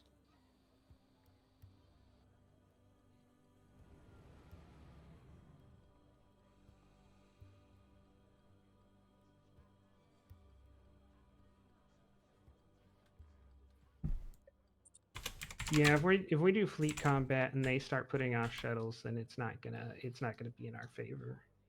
It'd be really bad. This would actually be a bad idea.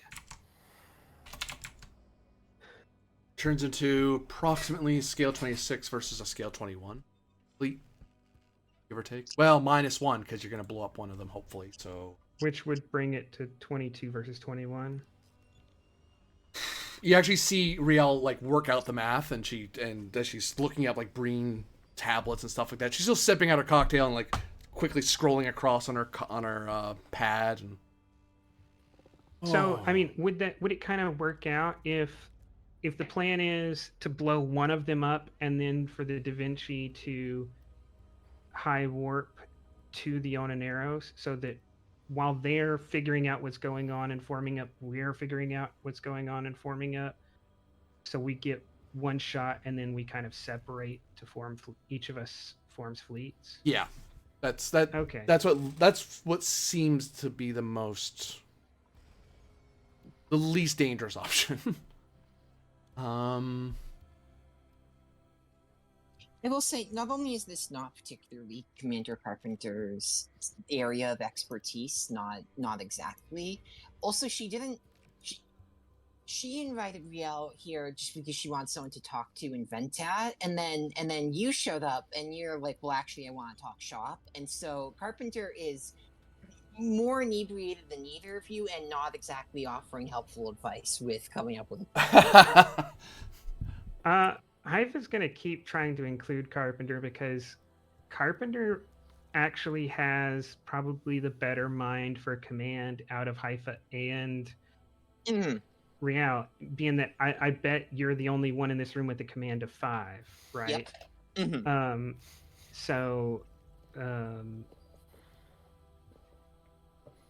Haifa's actually going to kind of approach this like, if you have hopes to ever be a flag officer, this is exactly the kind of thing that you need to be able to do.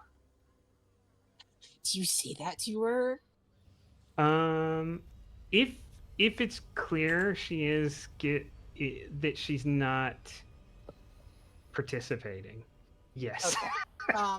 Then Carpenter will kind of sigh and stop pouring the shot and slide it away and say, "Yeah, You're right. All right, let me see the plan.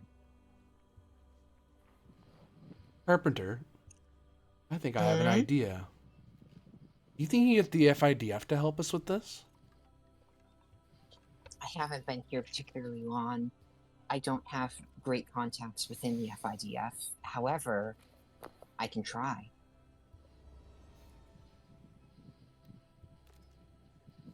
And how much does that...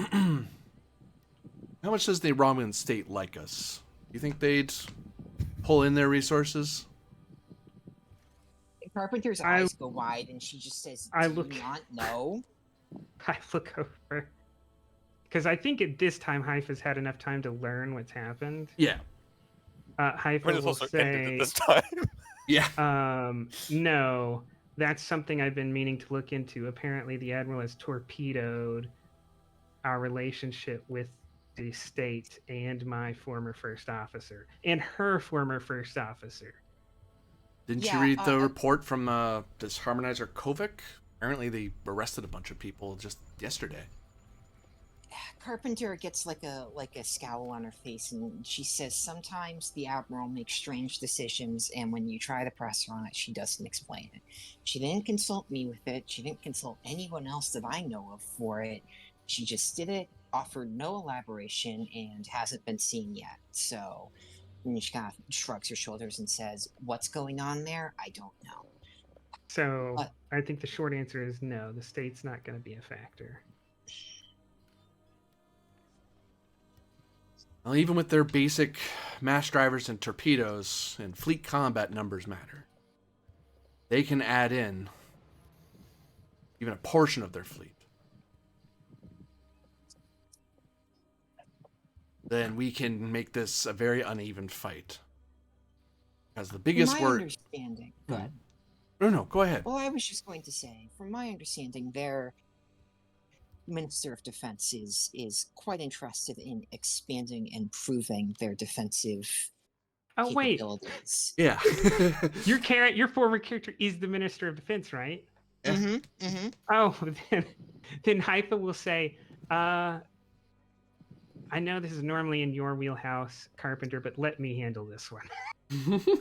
Because right, Haifa has experience petitioning the FIS with, I'm forgetting the character's name now. Seirana specifically. So this seems like an easy sell now.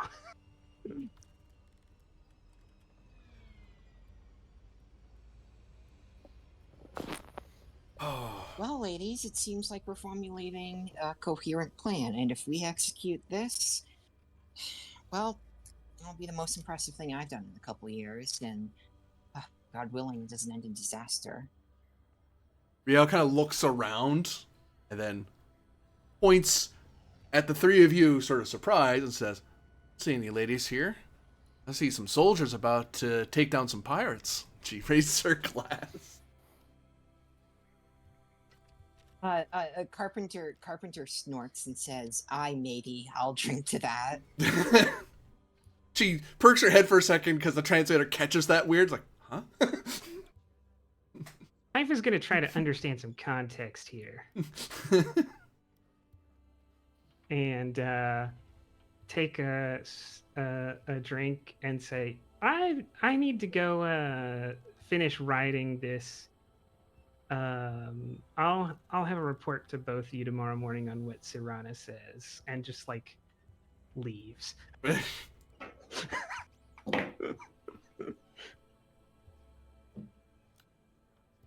So, sorry, I got wrapped up in fleet engagements, and it's just the thing I'm used to doing.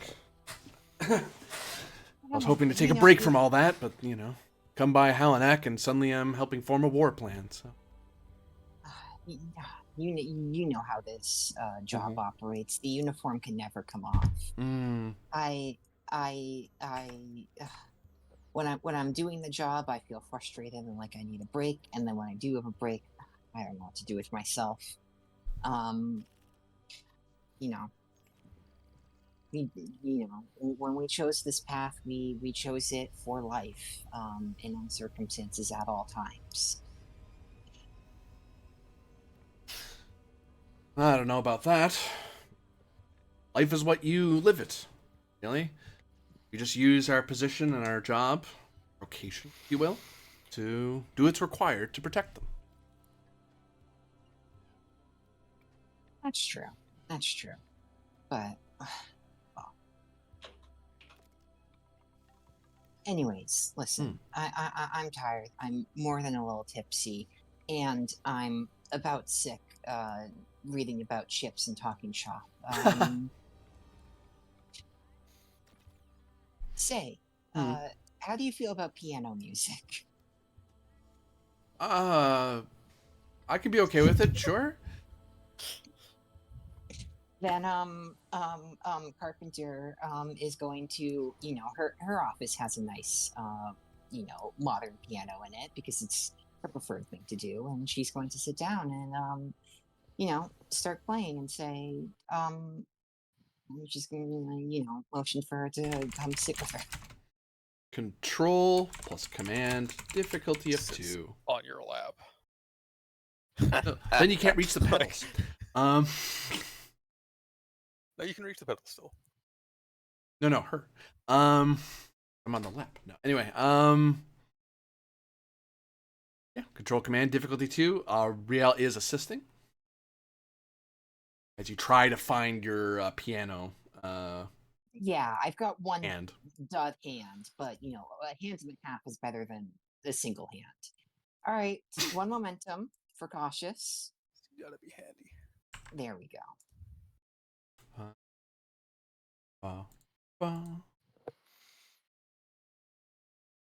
I don't have a focus in this. You didn't ask me to mix a cocktail. I can't help you. There you go.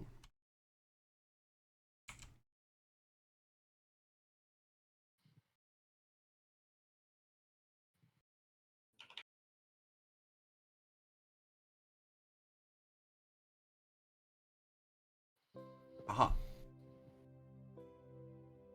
And for a moment, you actually finally find a quiet time to just kind of relax, not think about the oncoming war that is, or fleet engagements that are sure to fill your weeks and months for a while. You have time to consider the people that were lost.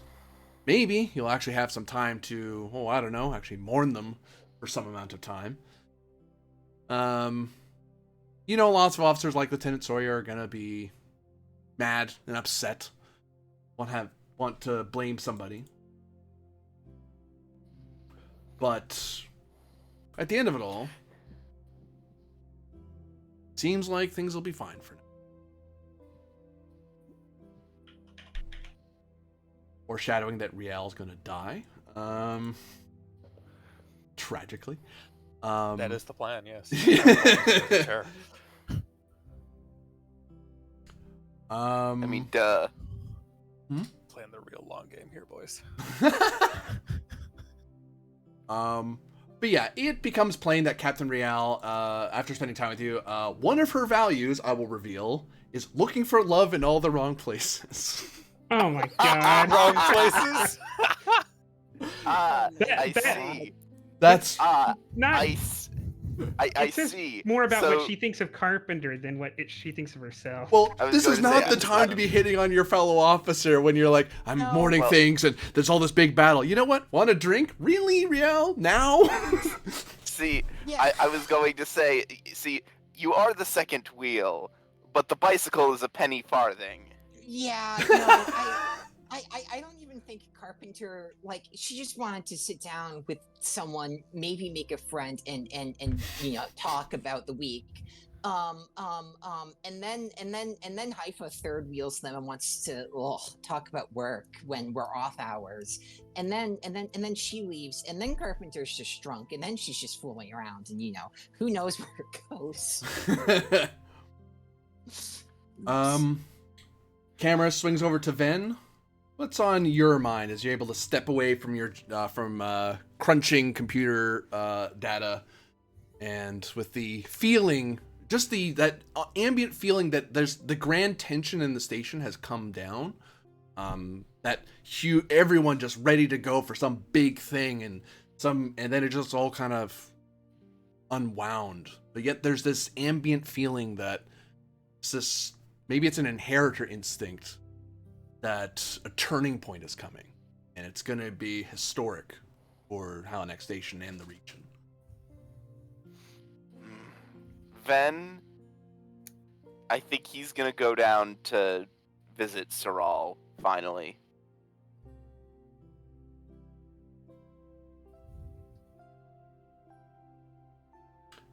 Saral, correct me if I'm wrong, folks, seems to be in pretty good spirits for a Vulcan.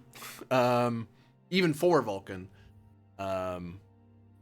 Dealing with the tragedy quite well.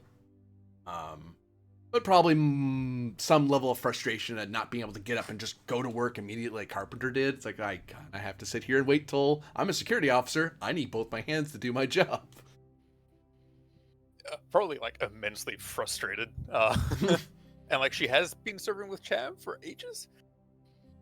Yeah. So Probably some ambient, like even though Vulcans are known for not exhibiting motion, it has been repeated that Vulcans still have a great depth of emotion. And Sarah's a young Vulcan, so this is a very big test of her ability to maintain calm. Hey, Saral. I'll toss that to you there, Ryloff. Well, I mean, that's probably actually it. The hi, Ven.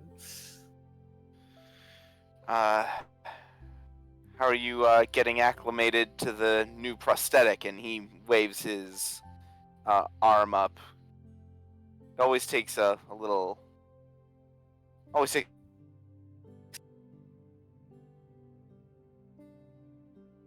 Ah, yes, the great static. You cut off. It always takes a little getting used to. And he just sort of waves his prosthetic. You say always like you've had more than one limb replaced. Well, given that I've spoken with because the Admiral also lost one, right? Yeah. Yeah. Given that the Admiral lost one and, well, Admiral penned before her, I've apparently had a lot of experience with commanding officers who have lost limbs. Can we avoid making this a tradition? Can we avoid making this a tradition? I'd appreciate it if we did. I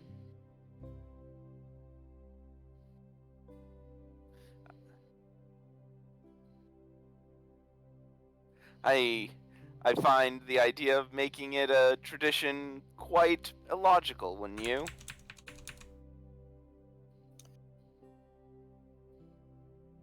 For the use of the phrase, yes.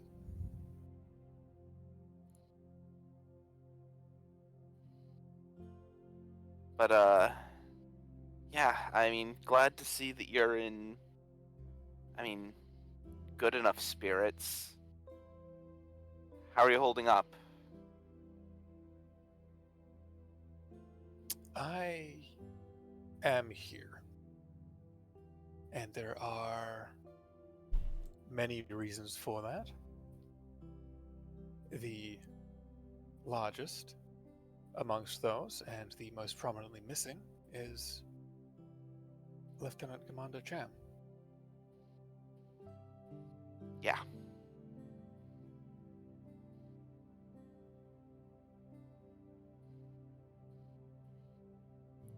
Are you going to the funeral? Yes. Probably got the info from Stoyer like just a few hours ago. It would Ow. seem rather inappropriate if I didn't go.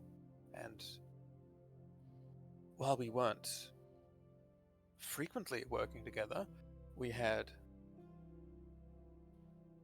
many. He wasn't security, but I did work with him a lot, and he was one of the people that prevented a lot of our deaths on Narendra. He seems to have somewhat of a habit of doing this sort of thing. Yeah, he did. So why couldn't I bring myself to go? I can't answer that question for you.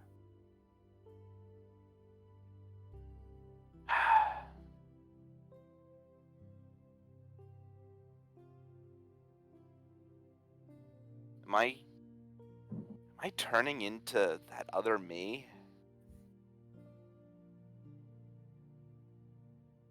Are you aware of it?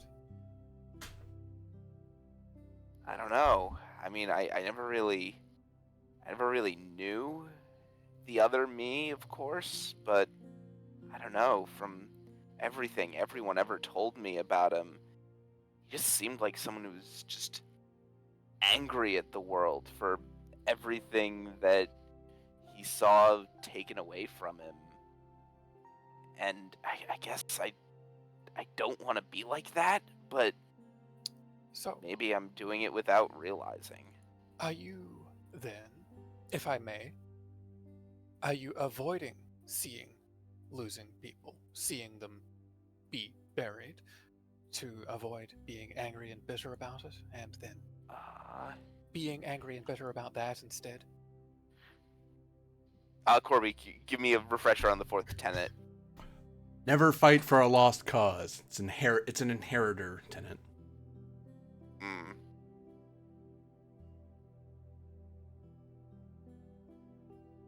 So what did you say, Saral? Fuck. You actually see Ven space right out on you, like he's looking into a whole other time. It's like okay, maybe he's thinking about it. No, he just entirely didn't hear that. We'll sweep the camera away. And we will actually look on Centurion Ryloff. You've been, the process of reinstating you, well, the presiding speaker lets the investigation go to some degree, but it is in his belief, as well as the relevant committees, that perhaps at this time removal of your services from and diplomatic status on Halanak Station was too big a step. So for now, you are, if you're not back on the Admiralty staff, because the Admiral isn't back yet, as far as the presiding speaker is concerned, you are the representative of the state as far as they're concerned. And you are given a private communique from the Varus that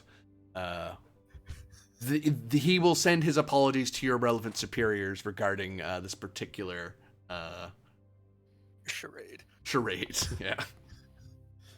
Yeah, And then no, gives Ra's you gonna actually congratulations make of that good as a and gives you accolades and says good work.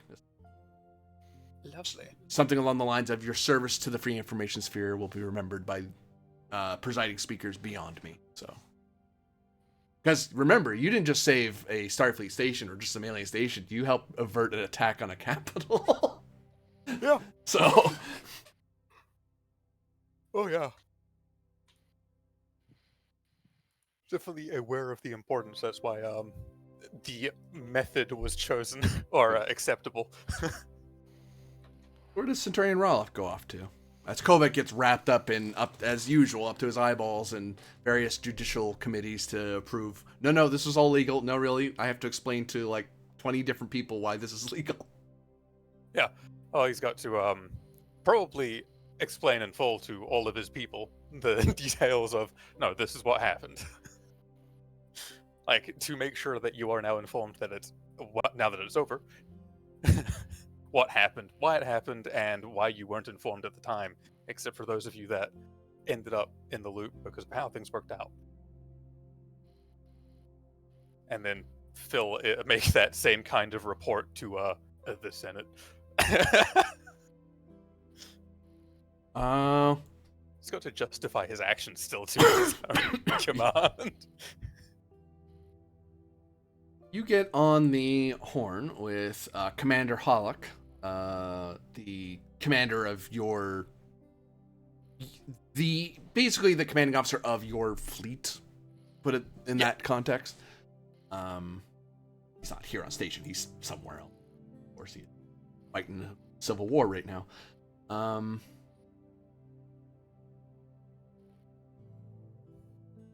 Well, Centurion, this is quite the story.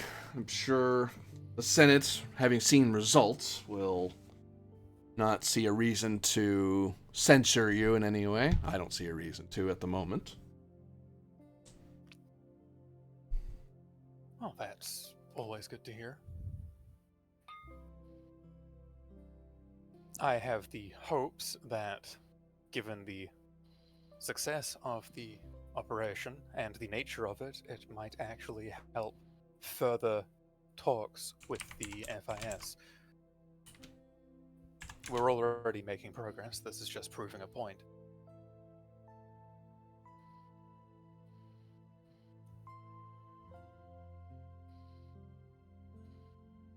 Do you believe this will actually move you toward a seat as a signatory of the Potentially. agreement? Very good.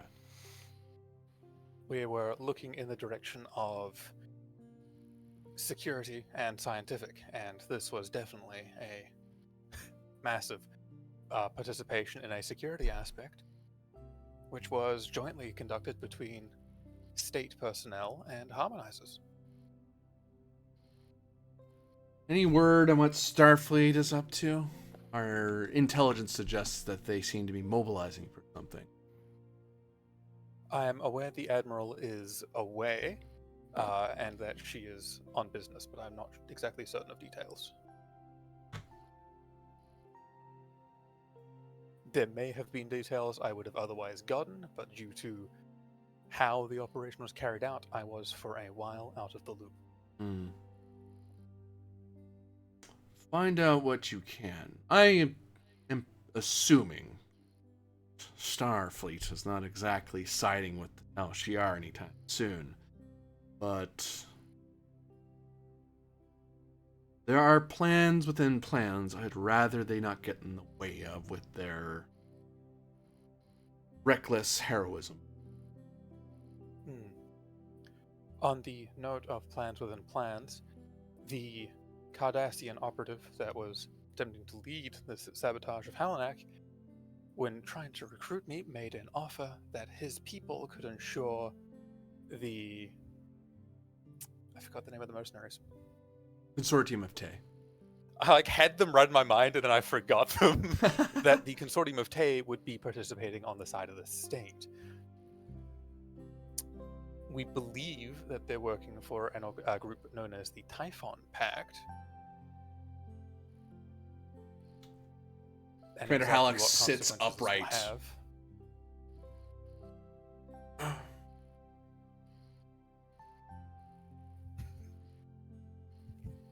You were saying, Centurion?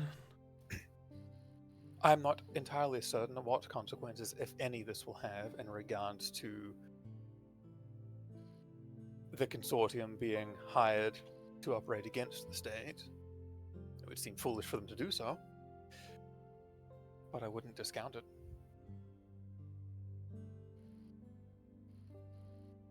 Then again, the man who made the threats is in custody.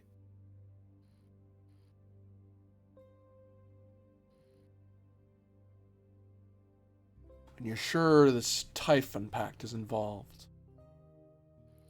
That is what we're being led to believe, yes.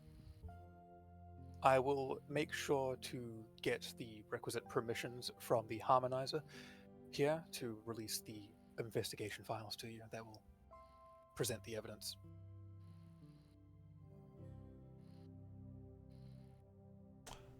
Centurion? I don't want that man to see the inside of a courtroom. You understood?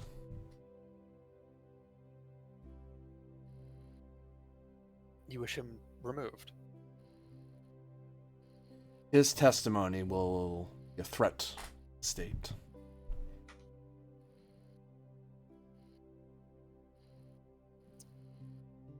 And I doubt you can get him extradited. So he needs to be off the board.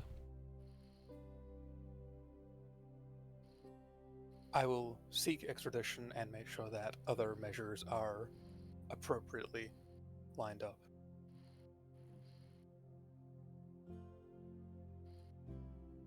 You understand the price of failure, Centurion? I am keenly aware of it, sir. He gives you a customary look. You get the feeling that he's not... It's almost like it was a customary thing to point that out to you. Like he kind of has to do that. And then there's just a nod, because your reputation's fairly high, so there's kind of a nod that he expects you to do your job. You get the feeling he probably would have given you more threats or spelled it out, like other commanders would to in Centurion, but he seems to be confident you're just going to do what he tells you. Yeah.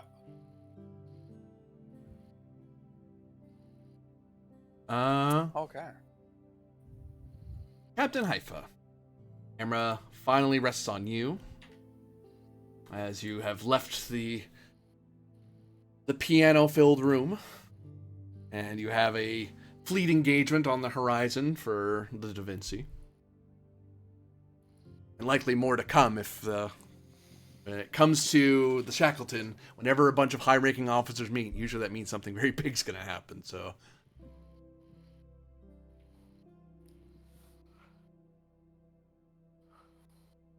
Just Sorry, hype I up didn't- too.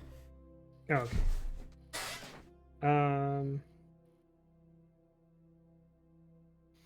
Well, I need to get Siriana on board.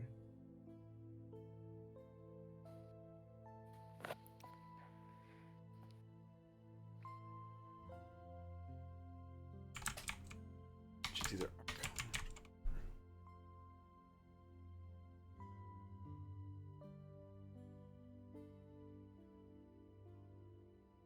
Oh wait.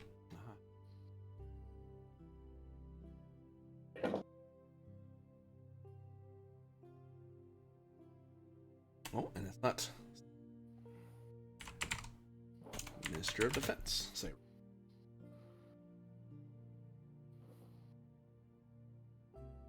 Are you calling her or are you going to her office?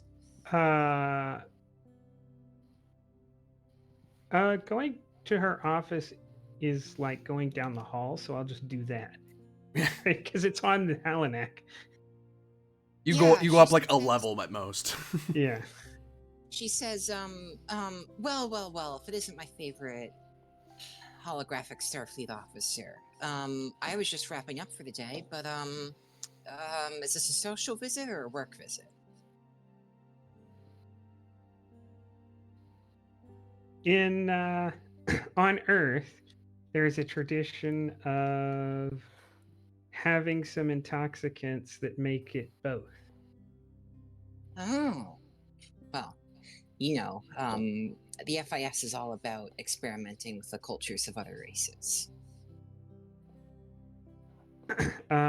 Then Haifa being absolutely not interested in alcohol because it has no value to Haifa, will just go over to the replicator and parrot back whatever it was that Carpenter ordered, because that It's must some have been aged good. whiskey. Yeah. Mm-hmm.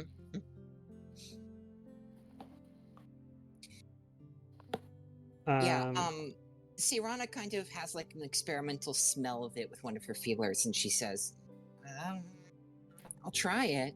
And she takes a little sip of it and says, I don't think so.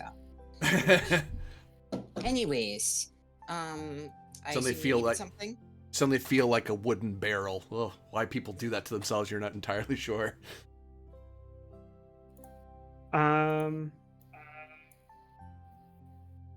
Well, I know that you are looking for every opportunity for the FIS to show that it is equally as capable as Starfleet. Mm-hmm. Go on. And I have exactly that opportunity for you.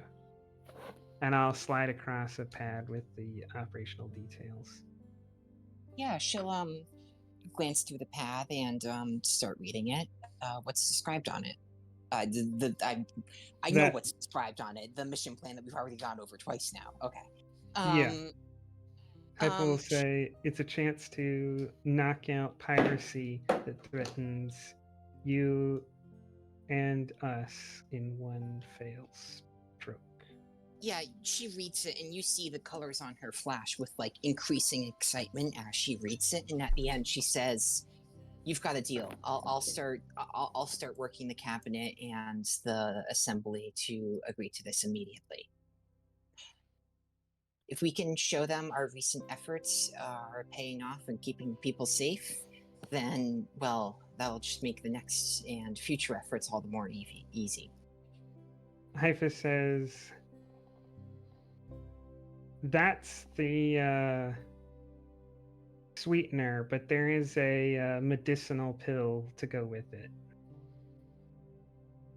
There always is. Starfleet has to be in tactical command because our ships are larger.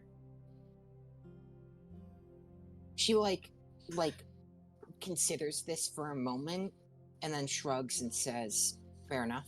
You have more experience with that. Your officers are more well equipped and your ships are much stronger." Also, well within the bounds of the Halanak agreement. Yeah, but Hypha knows what Seriana wants. Yeah. I'm sure they've just released some massive new fangled battleship that's scale 4 and has nuclear weapons. How do you know about our confidential design? They're not nuclear. They have proton torpedoes now, so. No. Okay. They could destroy the Death Star with them.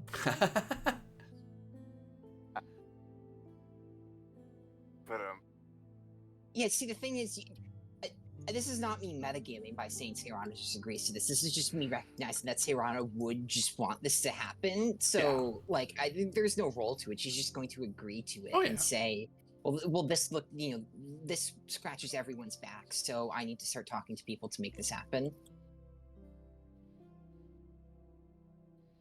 And does Seriana hold an actual commission, or are they a civilian in command of a military?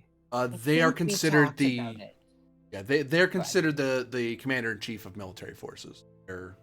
They are the highest ranking military officer because of their ministry position. Mm. Which is why most people don't get Ministry of Defense if you've never served in the FIDF, because no one will take you seriously. So is it a uniformed position or not? Because the question is Haifa wants to know if it's appropriate for Serana to be there, because Haifa doesn't want a civilian who is in command of the military to be there, but wants an actual military leader to be there. The thing is, Serana will make it legal. She will try.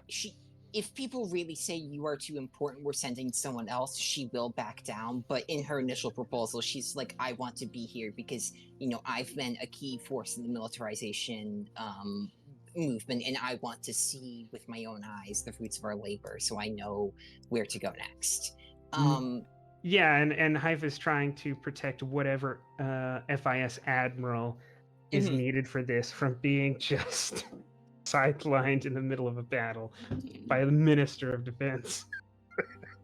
The protocol in FIDS is that normally the presiding speaker would be the one who's looking after the FIS as a whole. If he believes, or they believe, I should say, that whatever minister, whether it's intelligence or science or whatever, they're going off somewhere, the speaker can say, hey, for the good of the FAS, I need you to stay at the Capitol. But Serana and Varys are both military background people, so Varys kind of, if Serana was dealing with a science presiding speaker, it'd be a lot harder to go, can I go? Why are you going? You have officers for that. No, but I'm a military officer, so you have subordinates. No, but... Whereas Varys like, no, I get it. Go ahead. Like, wait, what? Have fun, kids. Yeah, have fun. Yeah, if Serana is just like the highest ranking military officer. I will then- highlight that it is unusual for the Minister of Defense to go, and they do have a special badge they wear to indicate their rank, but they're very much, this is like a full admiral from Earth coming to command an operation themselves. Well- They can do it, they just don't normally do that. But the FID, for one, the FIS is a lot smaller, so... And I also think we haven't had many fleet engagements as the FIS, so this is No. kind of Irana's kind of establishing a new precedent about what is acceptable by doing it herself, because this is probably the biggest fleet engagement we've ever dealt with.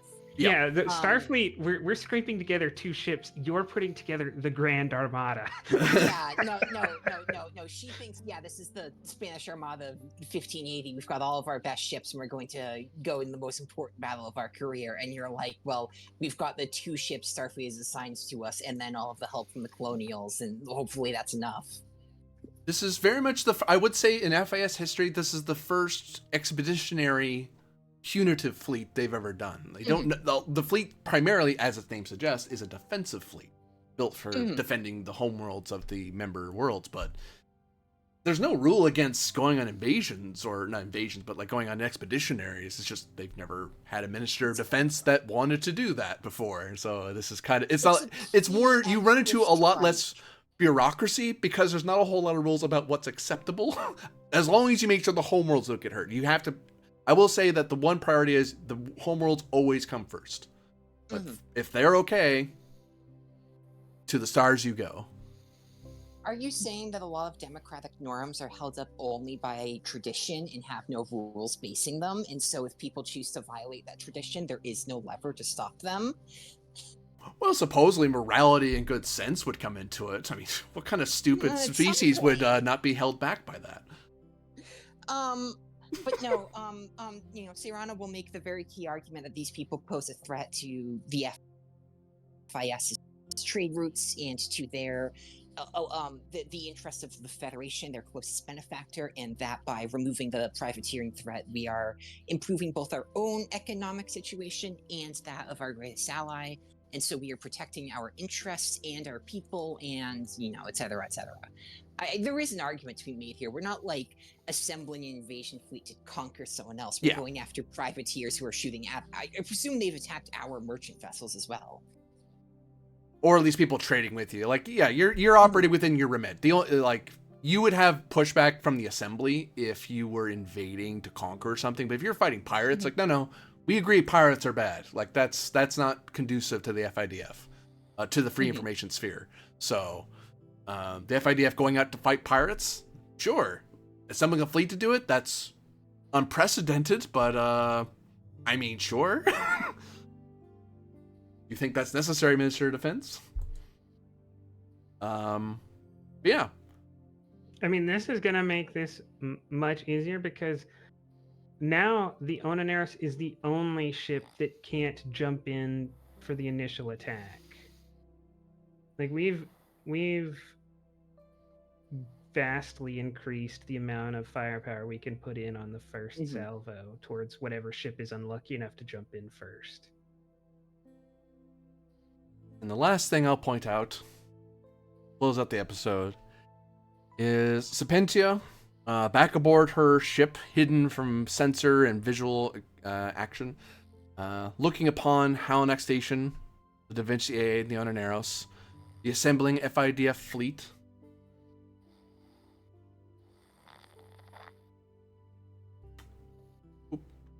And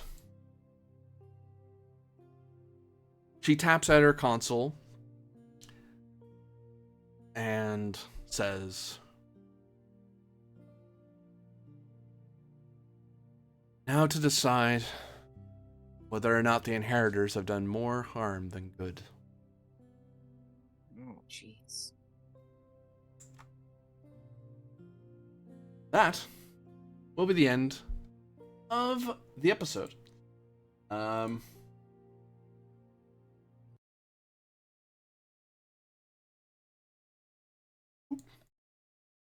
Pulled over too soon. So yeah, you're able to turn back the invasion. The invasion, I should say. The dark plans of the saboteurs, amassing a expeditionary anti-pirate fleet, while the admiral is off trying to assemble some other operation. So a lot to come down the line. At least one major fleet engagement that's happening a little sooner than I thought it was going to. But hey, here we are. So yeah, we'll see what happens next time as see the season finale, if you will, of this chapter of Halanak Station. For all of you watching, thank you very much for watching. Those of you playing, thank you very much for playing. See you all again next time. Bye.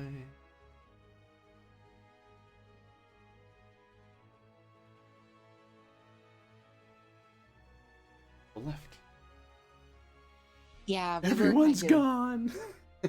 Yeah, I mean, you know, with such a big cast, there's a little bit of sharing between episodes, but I mean, we've always had a good number of players between episodes. It doesn't really matter. Oh, we lost another one. Oh my god. Oh no, he's awake. I think I passed out. You did. I heard a snore. I'm sorry. I've been up since 4:20. You're fine, buddy. Ah. Now the game's over. No, I